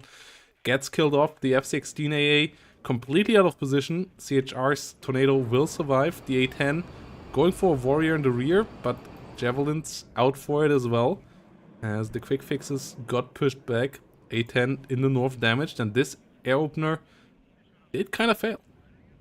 Yeah, I think maybe they were waiting, maybe they were saving the points to spot the enemy composition, to know what kind of aircraft to buy. But you're true. You're right. If at that point, if those A10s come in late, if those A10s can't target the units while they're getting transported, if the units get to reach safety, the A10 opener is completely neutered. And even though the SAS patrol on the northern town is fighting against without AT weapons against these M113s, and the reinforcements are going to take a long time to go to the northern town of Zulu, but so far the amount of units on board just seems to favor propaganda for the moment, and as long as they can not mismicro their own aircraft and gain air superiority and prevent the enemy from using helicopter transported infantry to using helicopter gunships. I think this is going to scale in favor for the British for the moment. Yeah, it is leader in the north going down as well. The engineers not at the right spot here to really fight the fight. The SAS patrol having TNT as well, and the engineers trying to run directly into that instead of jumping into the building next to them. MOR-13s at least trying to help out a bit now as well, driving around, but it's... Why are the rifles being brought into the infantry carriers? The rifles are being brought in with the very bad and slow FV432s. This is just extra time getting donated for your opponent. The transport does barely anything. Oh no. But we If it had a have the 50 power caliber machine leader gun, that would... coming in here now for CHR, and CHR has already taken a good amount of ground here. LRS sitting around. We see a Cyanide coming around, but Javelins are here on the front line. And yeah, that air opener just didn't work out at all. You want to hit the deployment. If you want to come in a bit later, then maybe at least use the LGB bombers that are a bit faster in and out, that can strike a bit more precisely. But those A10s, you want to protect them better than what came out here. And that really leads to an issue of just forces on the front line now with the A10s costing so much and doing so little. And it's just kind of a snowball scenario. If you keep on fighting with fewer units against more units, then trading efficiently is just a really hard thing to do. Yeah, this there are the 11th Horse is a very powerful division, especially right now, but very few divisions can actually last losing both ground and about 500 points worth of aircraft right at the start. The dismounted troopers, the Mother Milans that are coming up here to try to start building up some kind of a battle line, they're just gonna... it's too little too late. The two quick fixes are standing back. There's not really that much recon outside of the backline LRS out here, and even this M1A1 ACAV is in a position where it can't really function as recon. So the advantage of information is currently for the Reds, which means that they can deploy their troops and potentially maneuver these Pararover Milans into side attack positions. And not to mention that there's also a +2 going on, and the way to fight for the northern town of Zulu is to stack up units in a small area. Now, First UK has both very good bombing capabilities as well as pretty alright artillery, so on the long term this is going to be a very inefficient fight for the Americans. Yeah, M1A1HA already going down, CV getting bombed into smithereens as well. We see Martyrs with infantry trying to push in from the south. That actually could work, but we have Warrior Appliques here coming around too, and those are actually pretty strong at killing M1A1s, as they have the Milan 2 ATGM on top. They also one-shot those Martyrs 1A3s as well, whilst the Martyr doesn't quite one-shot them with the ATGM, as the Milan 14 damage struggles to one-shot 4 frontal armor vehicles. So the Warrior Applique, a really nice vehicle here to have as well. Rover Milan coming in nicely as well, and it's a tough position here for presence, and I'm not sure if it can be recovered from this time around. Yeah, I think that there needs to be presence needs to build up something that can't be countered by a couple of airplanes, and the infantry stacking here, especially with zero vet infantry, you are not spending your points. These units do not have the edge. They don't have the they don't have the capacity to carry this on their own. They need something else here. That something else should be like a couple of CEVs and an Abrams, maybe. The twin attacks at the same time, with the infantry being low vet, which means basically incapable of acting without support. This means that and having the two attacks happen at the same time just decreases the power of both attacks. Yeah, Warrior Plague in the north coming in real nicely as well. Rifles and Assault Engineers being pretty strong as well, and Reson's trying to come in from the south, but I'm not sure that will work out. Dismounted Troopers getting shredded in the north, more Martyrs coming up, but there will be a solution for those vehicles as well. Helicopters or similar things, and I'm not sure how you stabilize that, as it's also only blue units going down. Like, there's barely a single British unit dying here right now, whilst the American and German units on Presence's side get completely shredded, especially in the northern town right now. A nice little detail about the assault pioneers, by the way. Mostly engineer units have heavier machine guns, but the assault pioneers have the light support weapons, which means that the assault pioneers, when they get into the same building as the enemy unit, can still keep firing their machine guns. Whereas if they were American engineers, French engineers, Soviet engineers, they would have to stop fire, or even East German or West German engineers. All of these engineers have to stop firing their machine guns when they're at the proper engagement range. But only the British can have the machine guns that are fit for the task of the engineers. Yeah, and in the end here we have a W for CHR as Presence taps out. Understandably so. That position was basically irrecoverable, as the kill difference is massive, and also the units on the ground. The position of CHR's forces there was really, really strong as well. Maybe there could have been a really grindy way back in the late game, but the chances were rather slim, and the surrender here is pretty understandable as well. Presence tapping out, leaving the W to CHR, and CHR getting the draw here in the end after a really heavily fought game number 1. And another draw here in the league. So yeah, it really starts to show that people are able to take each other out, which is nice, which shows that the division format works with the skill level split into division 1 to 4. And that makes me happy that we're already here in season 1, in week 1, start to get a good amount of draws in onto the pool. And yeah, we'll make it even more exciting later on when these players here will have to get a couple more points to make it off into the playoffs.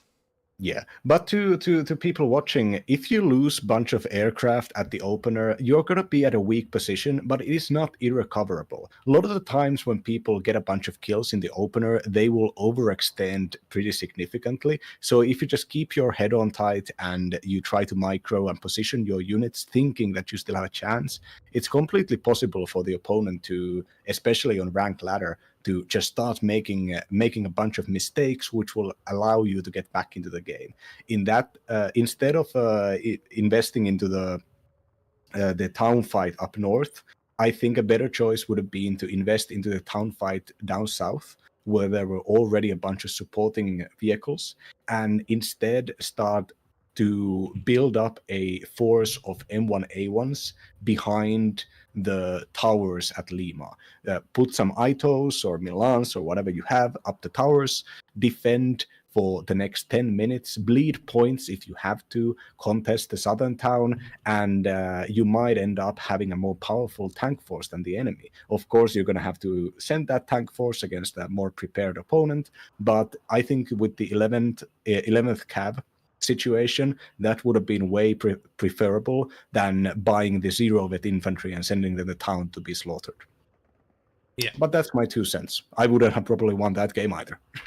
And yeah, that leaves us with one more series to cast for today, guys. Another Division 3 series coming your way. So don't you run away. we go into a short break, and then we'll be back with one more series. So see you all in a short while.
So here we go.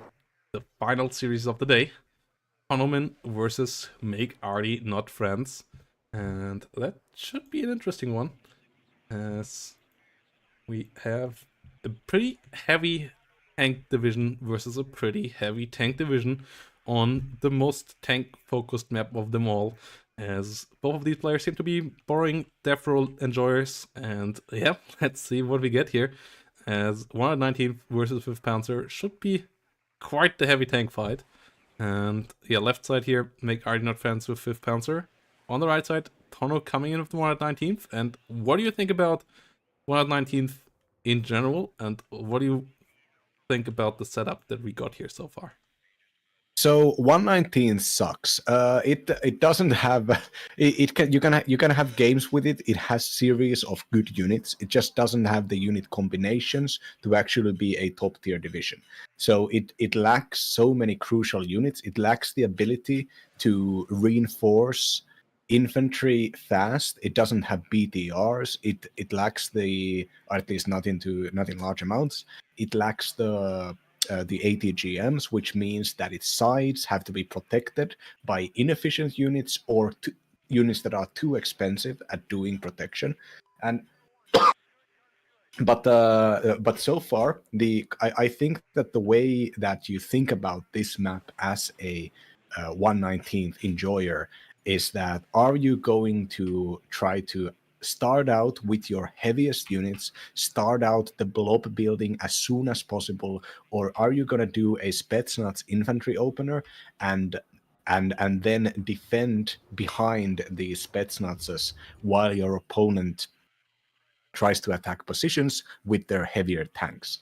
Only a single tank being brought so far, which is the Command Leopard up the northwest by the Germans.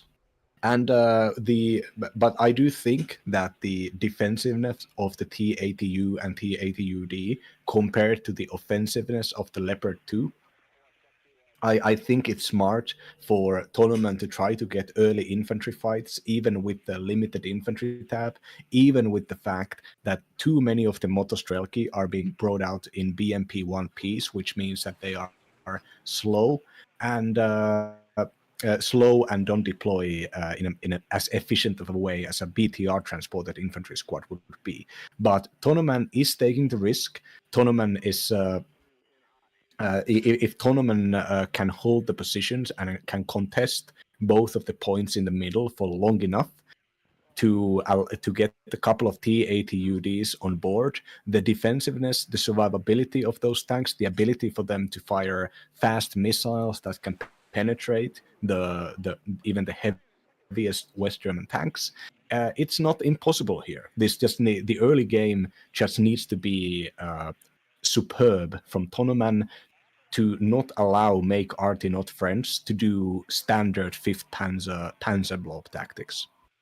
Yeah, the Leo Death Ball is the biggest danger here, and the Martyrs. So with the BMP-1 getting cheaper and so on, and the division already seeing heavy play on Vertigo and Death Row before, I would actually argue that 119th in this matchup actually has good chances. Like, sure, it's not the perfect ranked division, because not every matchup is a cool one for it, and not every map is a cool one for it. Like, playing it on Hesse is pretty painful. But I would argue that on this map, 119th actually is one of the better divisions, and 5th Panzer was OP for a long while, though it got nerfed. One of the nerfed units we already see here coming in from the get-go, the F4F AA, it got reduced in price, it got reduced in availability, and it is still decent, but it's far from what it had been 2 patches ago. Leo 2 is getting more expensive as well, and we have an early air battle here between an Su-24 seed and the F4F. The Su-24 seed, interesting early choice here, outside of Tonoman, I guess around to hunt down enemy BOs. Gets hit by the AA though, by the air-to-air missiles of the F4F, and might get killed off here by the second pass. Yeah, that's a big loss already, and a really weird investment as well. Yeah, I think there's maybe I'm sure there are Gepards. Maybe the idea here is that it's gonna take out the Gepard for free and then run off. But even if it hadn't been killed, even if it was just got hit without firing at all, that's a big hit at the opener here. The Spetsnaz managed to get a pretty decent engagement against Pioneer Arm Boost, and there are no mechanized vehicles coming in here to echo for the moment. And the contestation, the reinforcement with the BMP-1s will happen. But as you can see, there are no Conquerors here. There are not even the the MT-12 Rapira guns. None of these core units that you need to do to play a stable pack deck. There's a BRDM2 Conquerors, which is good replacement for the Conquerors teams, but on the long range, on the long term, the stealthiness or the lack of stealth and the ability for Leopard 2s to one-shot kill this BRDM will be its weakness. And though the OP Spetsnaz holding very well against a single Sicherungs unit here, and a free helicopter kill for the Igla also. Yeah, 50 cal, getting a kill in the south, getting a kill onto the Fernaufklärer. Both BO helicopters going down as well. Good positioning there with the Iglas. And the BO helicopter is also a bit of a risky investment there early on, and really an investment that doesn't go into the big plop that you want to build here. And the LGB coming around and getting the kill onto the Leo 2A3 in the north. This is pretty big. Roland 2 not in position to get the kill. F4F not around to find damage. At least the Roland 2 gets some damage in, but this game is going really well here for Tonoman, killing off a lot of important units already, and the 5th is not going towards Death Ball at all. And even if it would start to get there now, sure, there is no Conquerors teams, but there are a lot of BMP-1s, and with this change, the cheaper prices that they are at now, and unlike you, I think the BMP-1 is a really, really strong vehicle now again, and absolutely worth bringing for 35 points. With an ATGM and smoke, it is just what you want from an IV. Yeah, I mean, the Fagot is basically like a super Metis, and now that the Metises and Dragons ranges have been nerfed, their usability is significantly higher than earlier. But and on the defense, they can be pretty all right, considering their survivability and their ability to challenge other light vehicles with their missiles. But nevertheless, yeah, I think but there is no amount of BMP-1s that can challenge like basically like a small group of Leopard 2s, and this is not the same thing with other IFVs. But yeah, I'm sure that the 35-point decrease does actually make them valid. You're correct about it. I'm just a huge stickler for the reinforcement speed of infantry units. Yeah, BMP-1P here coming around, trying to get for the Roland. Jäger Aufklärers sitting around here as well. We see a couple of Martyrs in the center. Leo 1A1 there coming around as well. And it's Mike Arty not friends playing relatively defensive here right now.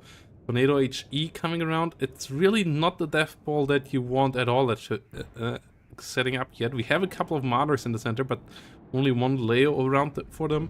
The AA setup is not as strong as you wanted either, with only one Roland instead of like 2 or 3 at this stage. That's what allowed the easy kill onto the CV Leo 2A3 in the north, and this is quite problematic right now.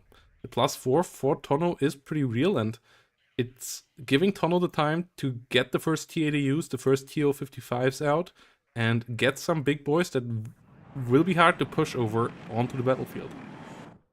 Yeah, the losing of the of the Command Leopard up north was I think this Command Leopard shouldn't have been brought out there without there being more air coverage. You have already seen that your opponent has bought Seed, which likely means that their air tab is filled with stuff that can work well with Seed.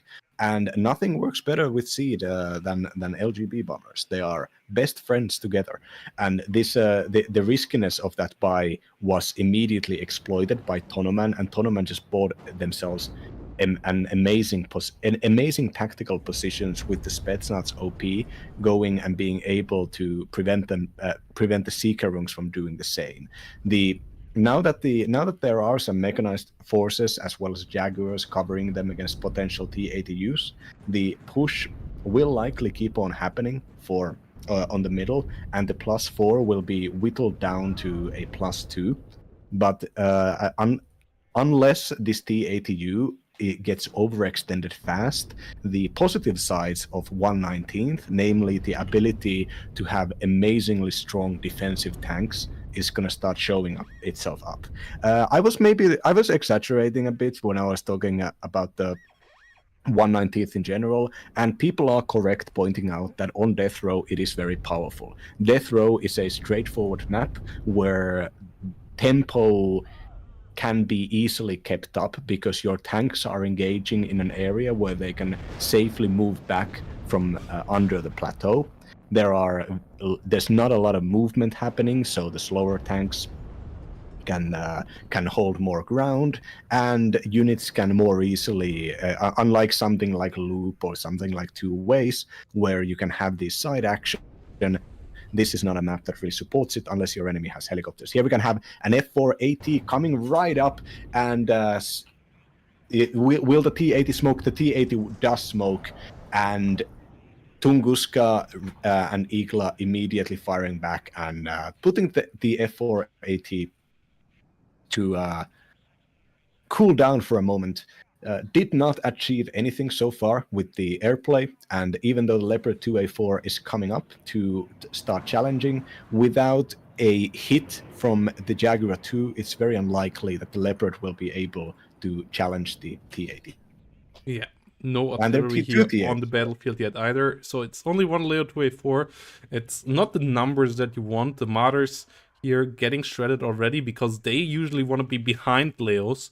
Like, you usually want to have a Leo 2 or 2 Leo 2s, and then a couple of Martyrs, a couple of Fuchses, a couple of Leo 1s around that, as with the Leo 2A4s kind of being your sponges and your peak damage, whilst the Martyrs and the Leo 1s give you the soft damage and the just general average HE output and AP output that you want to keep enemy down.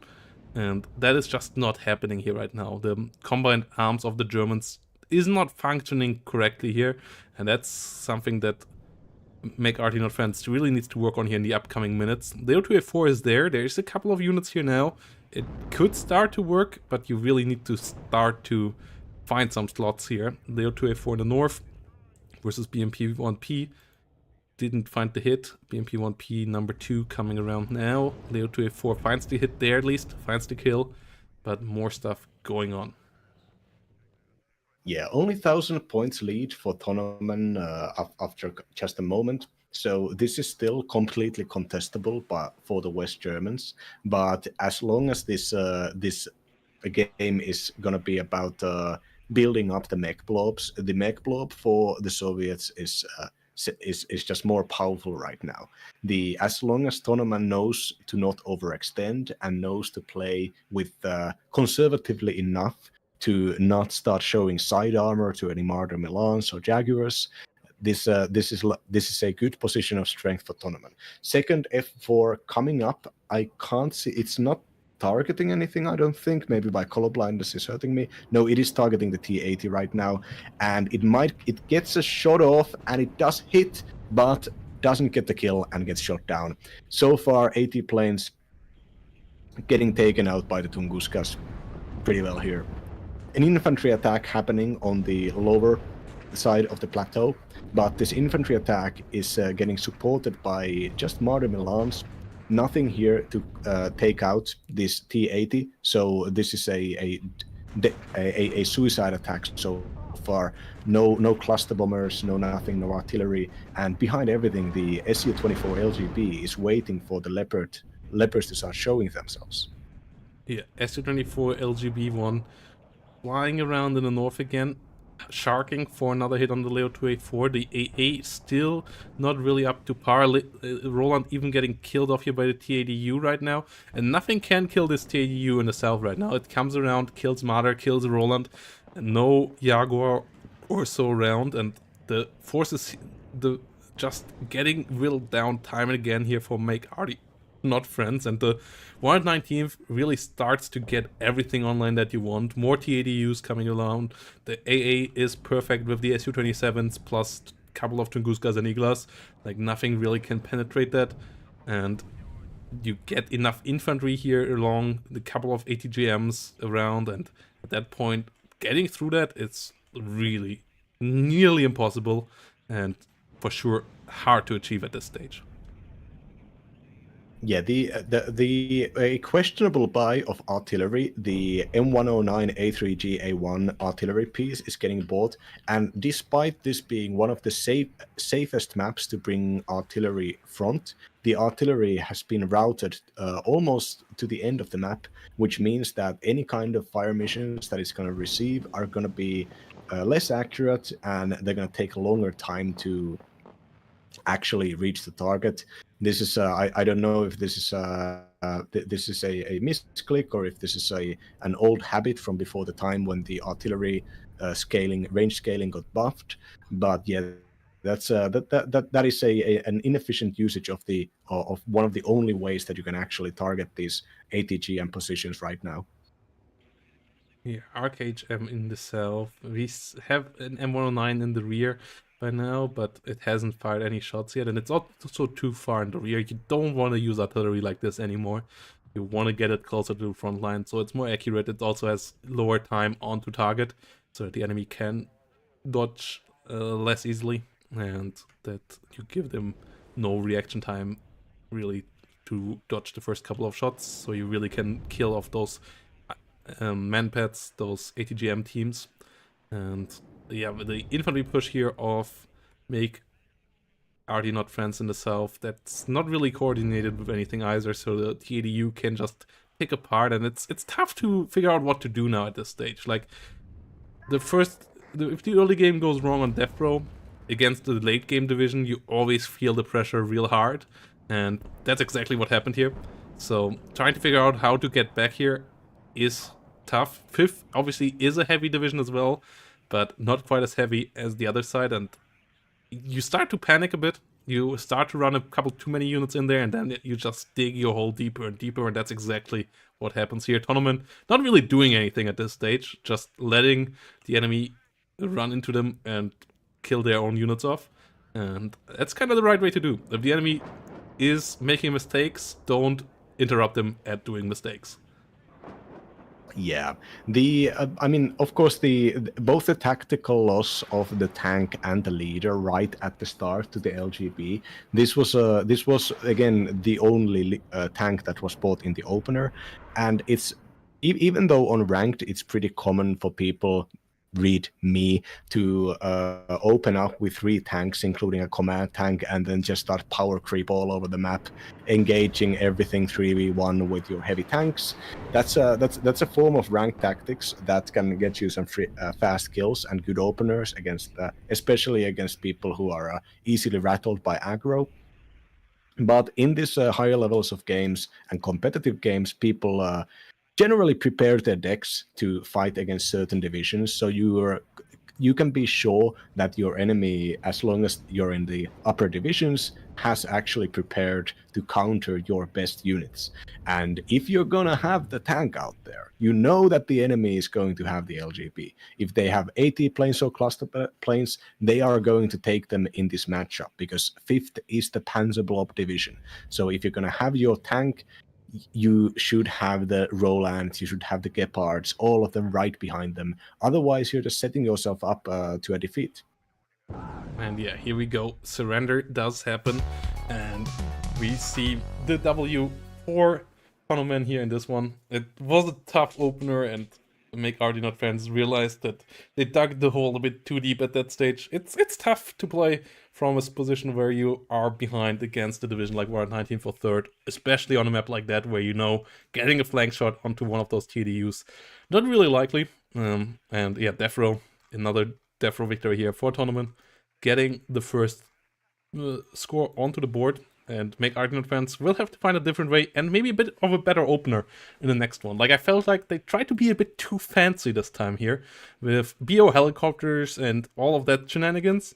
Instead of just going for the classic, I throw a lot of Martyrs, I throw a lot of Leopards, and I throw a lot of Leopard 2s into your face, and then we will go and see what happens. That I think should have been the better opener here in this case. Yeah, and even if the enemy takes out your units in the plateau, forces you to out of the plateau to build up forces, you, instead of attacking with the infantry against the strongest enemy positions, attack in the south. You have the south already.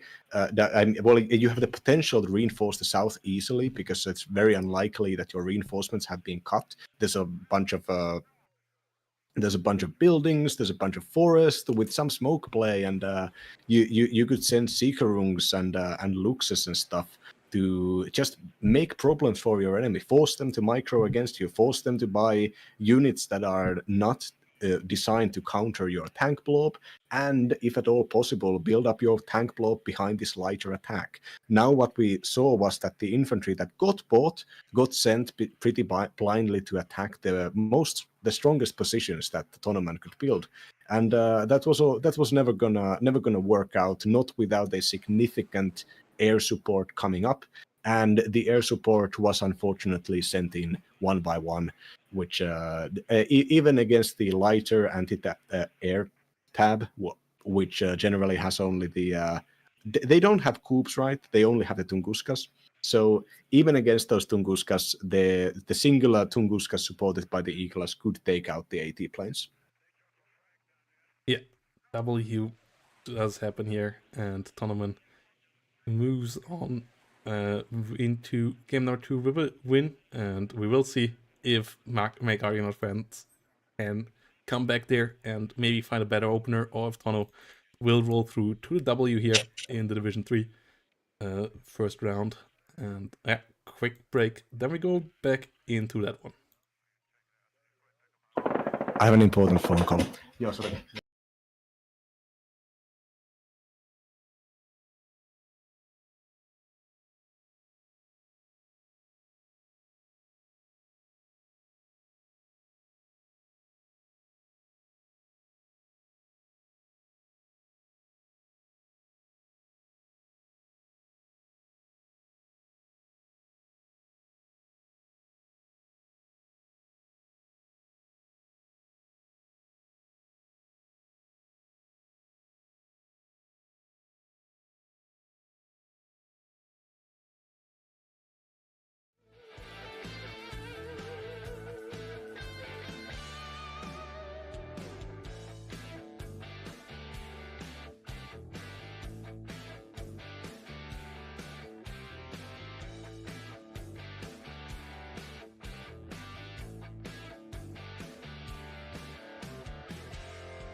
we are still need to make the break a slight bit longer. It's the phone call on the end of Mr. Chloride is taking a bit longer.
And here we go again, everybody.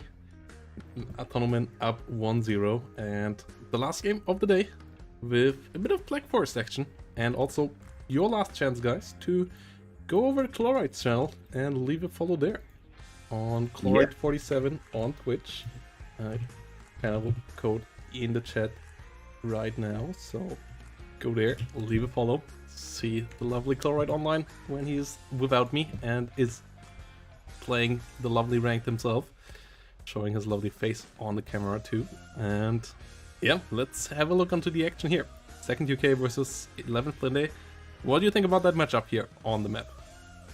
I mean, it is a very interesting matchup, especially here on Black Forest. Black Forest has so many small areas in which infantry fights can take long and last for a long time, and the ability to start out the map on your own terms and decide where these infantry grind fights happen is a very crucial trait.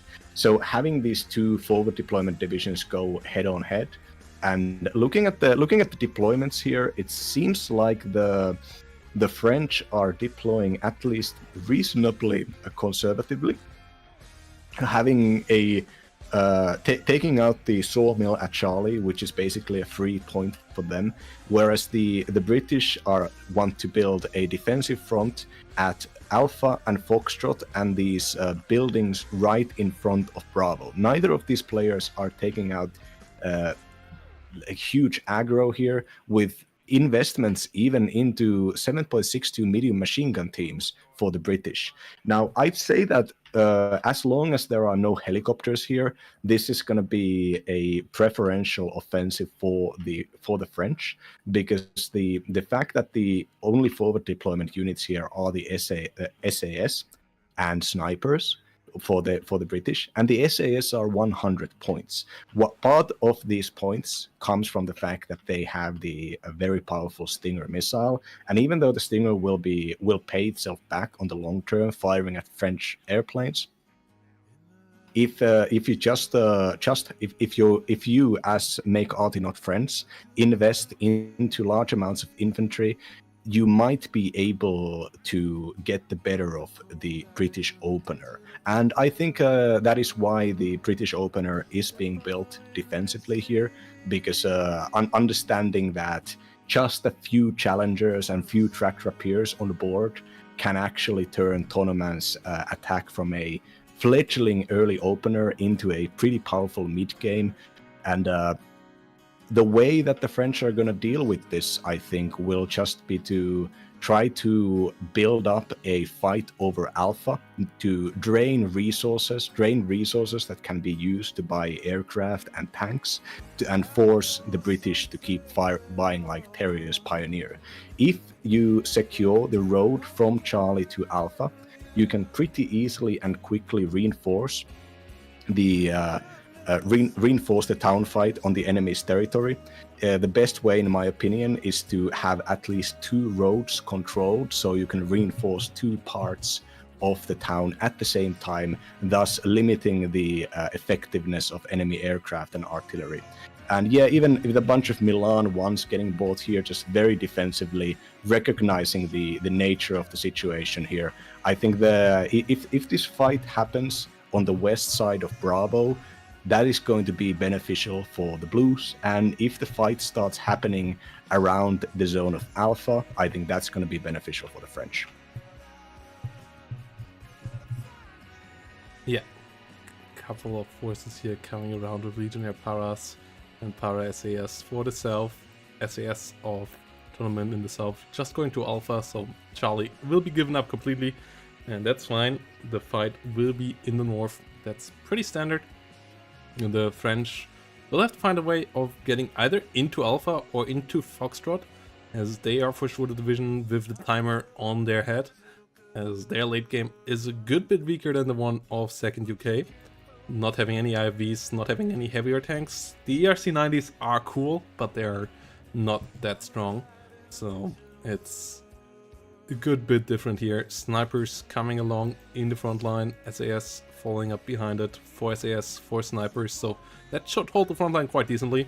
And the stranglehold that Tournament tries to get onto Bravo here, that could be really scary for Make Arty Not Friends, and I'm not quite sure how to beat that, as the SAS, with their Stingers, you just can't bomb them, so you need to deal with them with ground units, and what ground units do the French have that actually can deal with this? Yeah, the generally the best way to take out SAS is anywhere outside of the 700 meter range. That is when they can't fire their AT4s and can't use their close quarters infantry weaponry in general.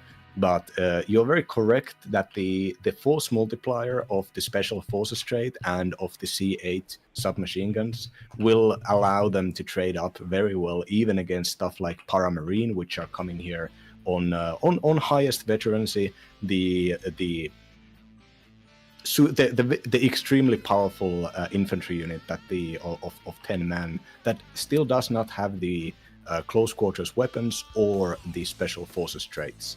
I think the kind of Foxtrot Bravo angle is one of the main places on this map where long range fights happen. And if the British get a good enough tactical control over the area of Foxtrot, they will be able to use it as a base for tank operations. And these tank operations will be pretty difficult to counter with the light equipment of the 11E. Yeah, the capture of the south does happen here now. And yeah, P4 Milans here killing off the Saxons. Our Marines sitting around. If you get rid of the SAS, then the French aircraft can come around and do a lot of damage, but you need to get rid of those heavy hit point stinger teams, and that is going to be an issue if the micro and tournament side is good. We see the SAS sitting around nicely in alpha. 4 squadrons in the center here, pushing forward. And yeah, you could maybe suicide a bomber there, but that's pretty risky. That's what's happening though. Iago HE with 400 kilogram bombs coming in for the suicide run. Let's see if it works out. If you get 2 of them, it is worthwhile. If you get 3 of them, it's nice. Might get 2 of them there killed. Yes, it gets both, but it does die for it. So, okay trade there, but means that you have less bombers in the late game. And Paramarines here still have a lot of work cut out for them, with still 2 more SAS squadrons here. The snipers around as well, and the Foxes and the MGs. So, Tono holding out quite decently here for now still.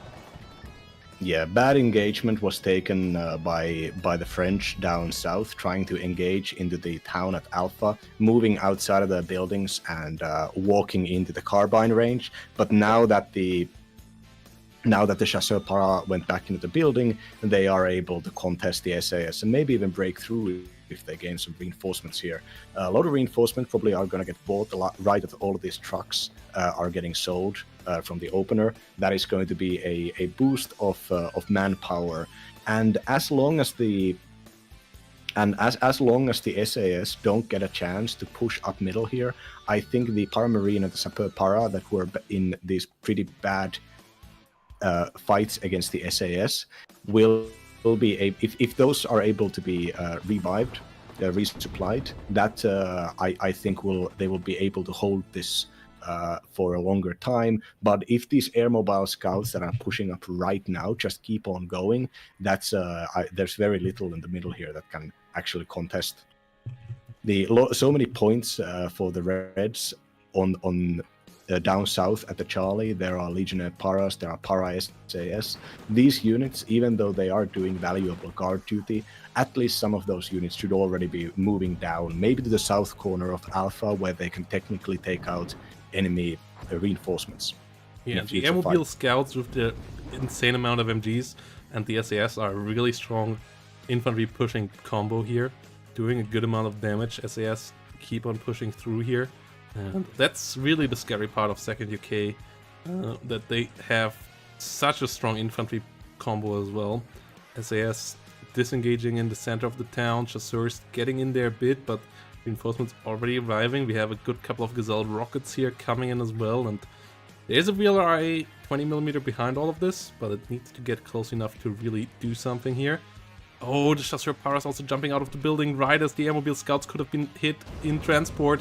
Really unfortunate there. Both units get to unload, both the Terrier Pioneers and the Airmobile Scouts, and the Chasseur Paras just get completely shredded. A bit of a miss micro there by Make Arty Not Friends, and at the same time the SAS and Airmobiles in the center push forward, and it kind of feels like just a hard counter division-wise here. Like, not sure what 11th actually can do here against 2nd UK.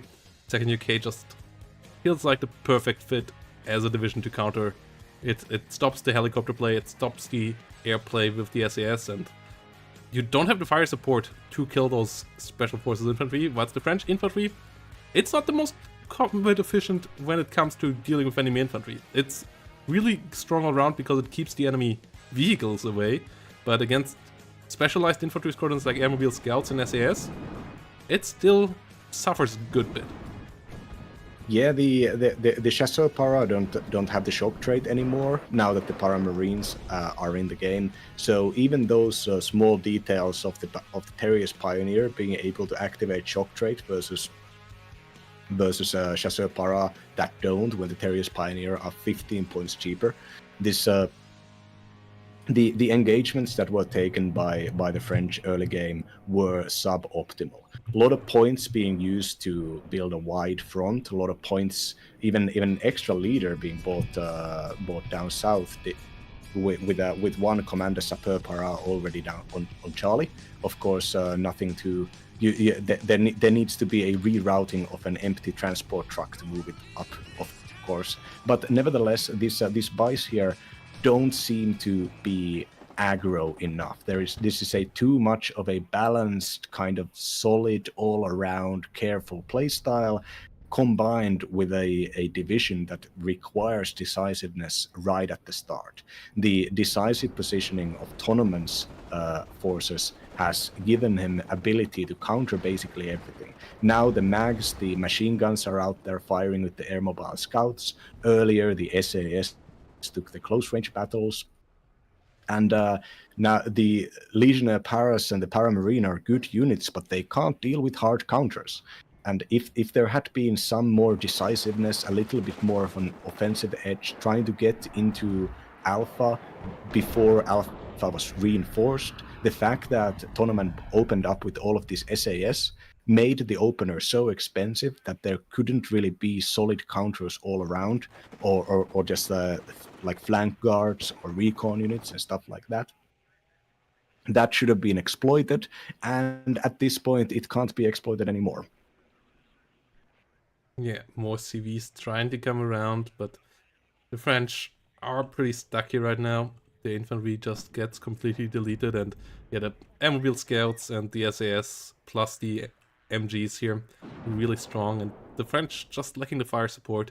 They can't get the planes online because of the SAS, and the ERCs here not around the numbers, and the VLRA 50 cals and ERCs should have been around in decent enough numbers to give some fire support here. That's I feel like is the only playstyle that could have worked, but it's not an easy playstyle to pull off. And yeah, it was a pretty standard French opener that works against divisions that don't have SAS, but against the best special forces in the game, it doesn't work. And the French really suffer for it here right now.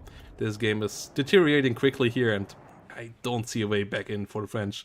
Jaguar AT trying to come around, Stingers flying out to greet it, push it back already, didn't get a kill, and it will need to retreat, whilst on the other side, Phantom AA is on, Gazelles are on, and the SS and the Airmobile's ground troop just pushing deeper forward into the enemy here. Yeah, if you look at the reinforcements for the French, is Chasseur Para, Sapeur Para. All of these reinforcements would be great if this was an offensive town fight. But it is not an offensive town fight, it's a defensive long-range fight, where the opponent has on the field very, very powerful anti-infantry units. And in 11E, you really don't have anything else except the bombers and the Chasseur Para. Yeah, LGB now coming around, doing a good job there, getting decent damage in. It should have maybe been the unit that kills the SAS earlier, as it might have survived flying high, unlike the Jaguar HE, but that's all speculative right now. It doesn't help the situation right here, right now. The infantry not really in the right spots. The Chasseur CV gets the south, sure, but the Enter is completely collapsed. Tournament already on the lead, and we see more airmobiles and co coming in. And the infantry lead here just growing. A lot of SAS still alive, a lot of the airmobile scouts still alive. AA coming around, tanks coming around. Artillery will be better for the British as well. They just have the better combined arms, and the light French forces here that usually need to have the speed advantage just didn't get it on the board thanks to the forward deployment of the SAS. And Second UK really showing why those combined forces like 2nd Panzergrenadier and 2nd UK still are so scary, even after all the nerfs they got over the last year, where they were completely busted and completely stupid, to be honest. They are still really strong here and can dismantle a division like 11th with a good strategy here quite easily. Well played by Tonoman, just setting up the units perfectly to destroy the 11th and getting the W for it here. And the 2-0 victory in the end. Yeah, the best counter to airborne is division that is just a little bit heavier than the airborne, because that is when the challengers and the limited artillery can actually start shining. And yeah, that means we have a 2-0 victory here for a tournament today, and we have also 6 games played today, 6 games casted again. It brings us to the end of the stream. Once more, if you haven't followed Mr. Chloride over there yet, do that right now. And yeah, thanks for watching. Thanks for the new follows. Hello everybody to the channel who just joined today. It's great to have you here. WARNO League is a lot of fun, especially thanks to all of you. And thanks for all the subs as well. It has been a great stream again. Thanks to the raid, to Teaman again. Really pulling the numbers here right now. WARNO is doing fine and well, and that's great to have. And yeah, thanks for joining. See you next time, guys. Bye-bye, and have a great day. And yeah, let's find you a channel that we can raid, guys. Let's see what we can find here. Vulcan. Ooh, Vulcan is just coming online. Yeah, let's get to the big boy. Let's get. It's also Jim Sterling is starting out playing Serious Sam Siberian Mayhem, but yeah, no, let's join Vulcan for some WARNO Wednesday action here. Yeah, and let's keep it in the family, you know. Yeah. See you all next time, guys.